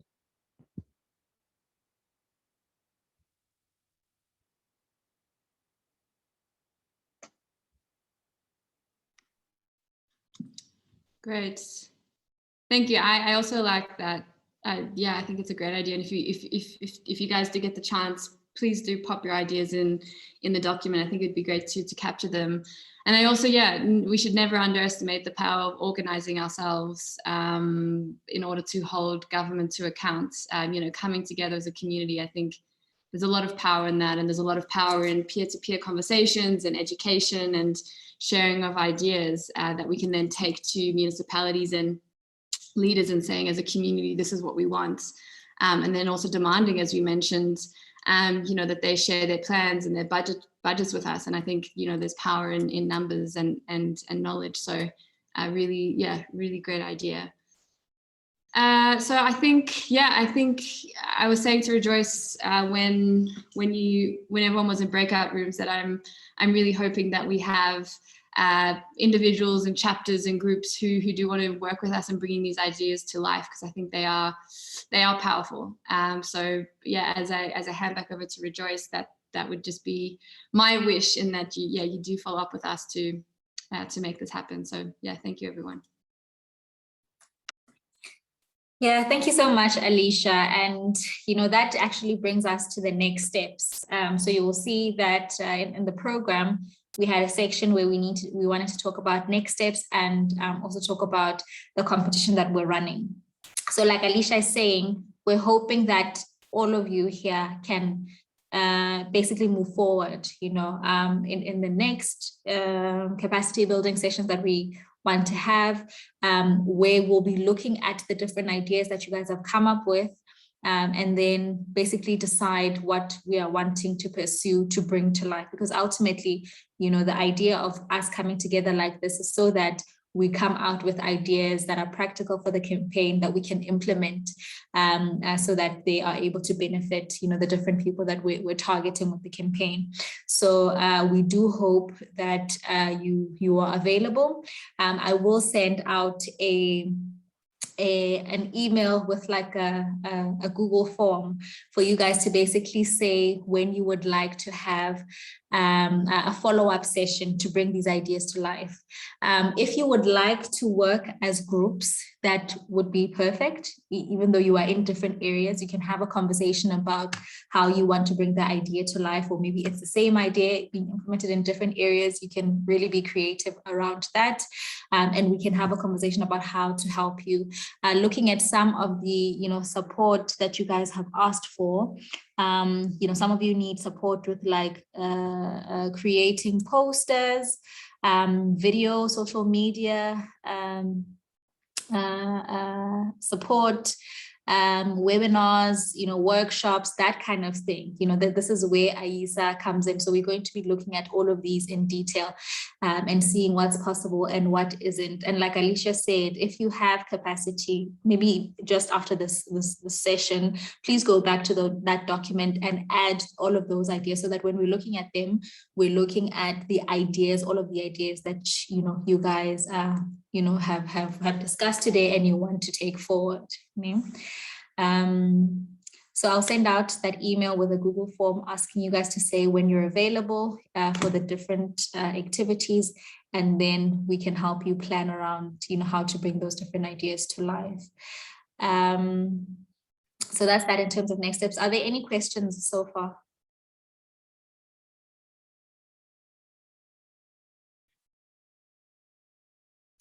Okay, cool. I'll assume that your silence means we're all good. I'm just going to quickly share my screen. So if you participated in this, the training that we had earlier this year around the GBV campaign, you will know that we've had a competition that we were running for the GBV Interrupter campaign, and we're applying the same thing here. So what we're wanting to do is that we are running a competition, like it's basically an activism competition for all of our activists, and particularly you guys, because you've been a part of this training, where you stand a chance to be named, AISA's most innovative growth and impact driver, either as an individual activist or as a chapter. So we are willing to work with you guys as groups, but also as individuals, like I said, depending on whatever creative ideas you come up with. And then how are you going to do this? We want activists to develop innovative Dignity Now campaign growth activity plans. So now you've gone through the first step of identifying the different activities, right? So in the next session, we are going to help you basically determine, the resources and how AISA can help you bring the idea to life. So what you need to do basically is be a part of the next session, and if you are not working on the ideas that we've discussed today, then you can share another one that maybe you think of between now and then. And that's the idea that we're going to help you bring to life. And then, implementation is going to be given to all the chapters, and all the implementation support will be given to all the chapters and activists. So like I said, we have a discussion about the idea, what's doable and what isn't, and we help you bring it to life. Those of you that are part of university chapters already know, this is a process that we have in place for our chapters, where, we help them bring their different ideas that they have to reality. And the criteria is that you meet all of your growth targets. So here you said support a growth target, right? So if you want to have this 150 supporters within the space of 3 weeks, then, that's the plan. You have to, do all the work to meet, all of that 150. And then you report your growth targets on a monthly basis, right? So now we're in September. You can do this between September, October, and November, right? I know most of you are unavailable in December, but between now and the end of the year, even though, as AISA, we're going to be running other campaigns that you're going to be, you have the opportunity to participate in if you would like, the Right for Rights campaign, but this is something that you can, work on between now and December. So if, let's say, you got 50 supporters, in September. You can let us know in September that you got 50, in October you got another 50, and then November you got another 50. It really depends on, the target that you set for yourself and the different activities that you want to do to reach that target.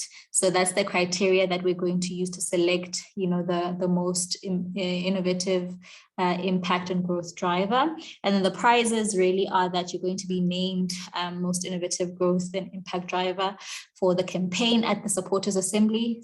Some of you will know that I've been part of the Supporters Assembly, that we have this annual event where our activists get to showcase the work that they've been doing for the year.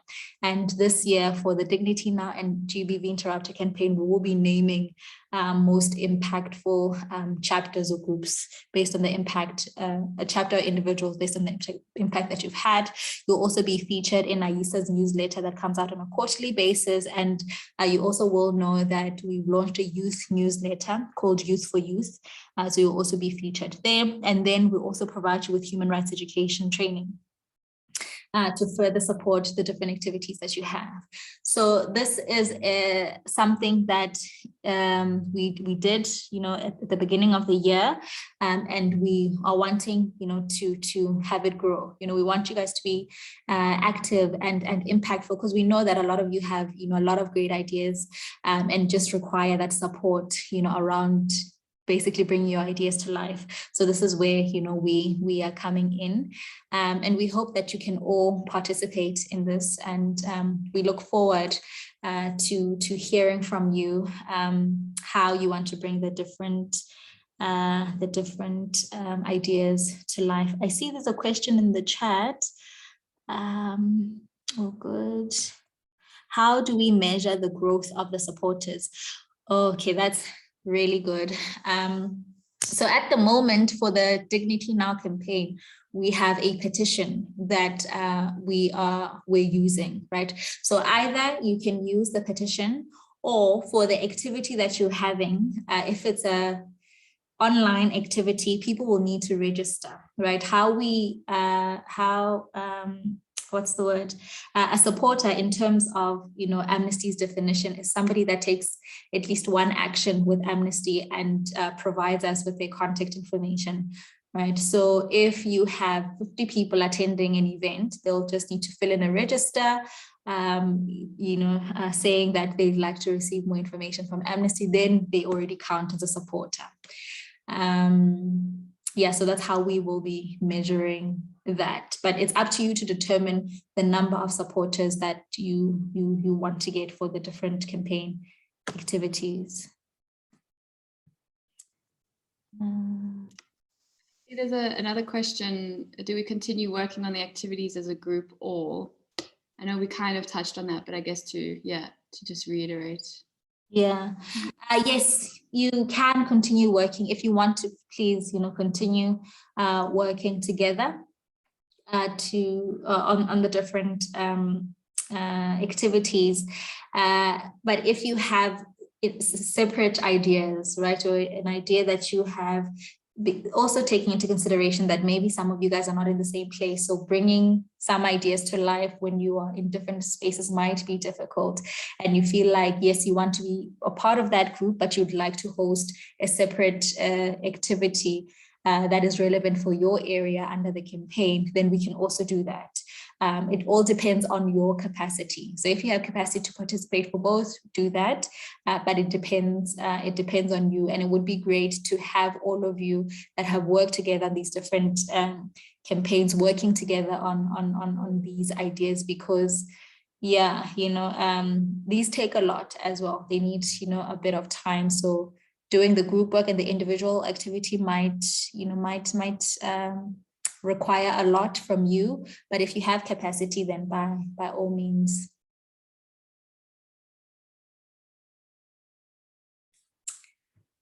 Cool.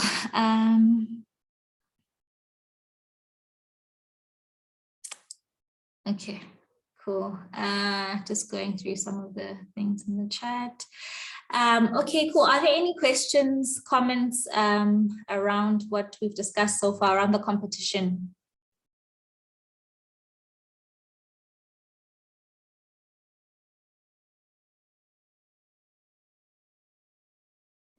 Okay, so just by a show of hands, can I just see, even though you still are going to fill in the form that I'm going to send you, just by a show of hands, how many of you are going to be participating in the next steps? How many of you are moving forward to the next step session?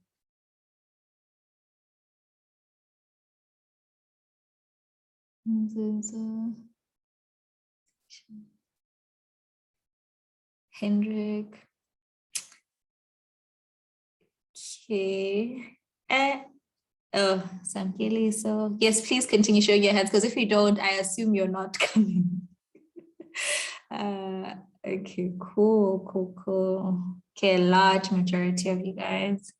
And the others, okay, cool. Zilungile. Domkaise, Christopher, and Bungseni, is there anything that we can do to convince you guys?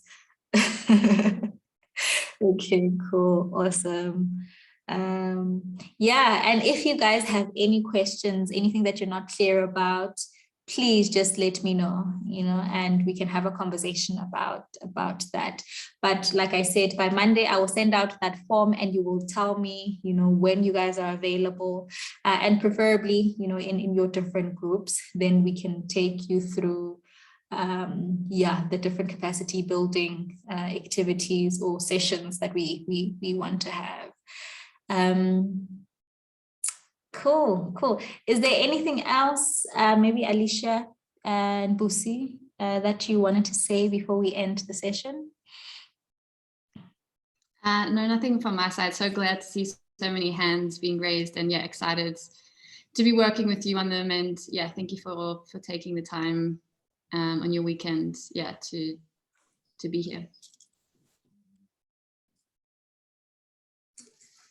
Yeah, I think I share the same. I echo what Alicia is saying, that I just want to say thank you to everyone who, participated in today's training.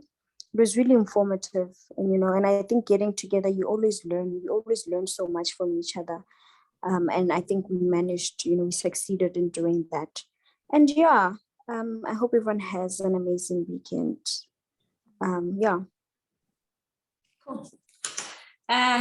Yes, thank you so much, Alicia and Busi, to you guys also for taking time out of your weekends. Really appreciate it. And one last thing from me, guys, if you are come out of this and you feel like, oh my God, what is this? I don't understand what the next steps are, please just reach out to me. And at any point when you're starting to doubt the different activities that you guys might have come up with, please just keep this in mind. Right? Let's always go back to our mantra for today, right? That we are powerful individuals that can make a difference in our communities. Yeah? So thank you so much. Have a lovely weekend, and we'll be in touch again soon during the week. Thanks, everyone. Bye. Bye. Thank you so much. Bye. Bye. Thank you, Rejoice. Bye, everyone. All right, bye, everyone. Bye. Enjoy your weekend. Thank you, everyone.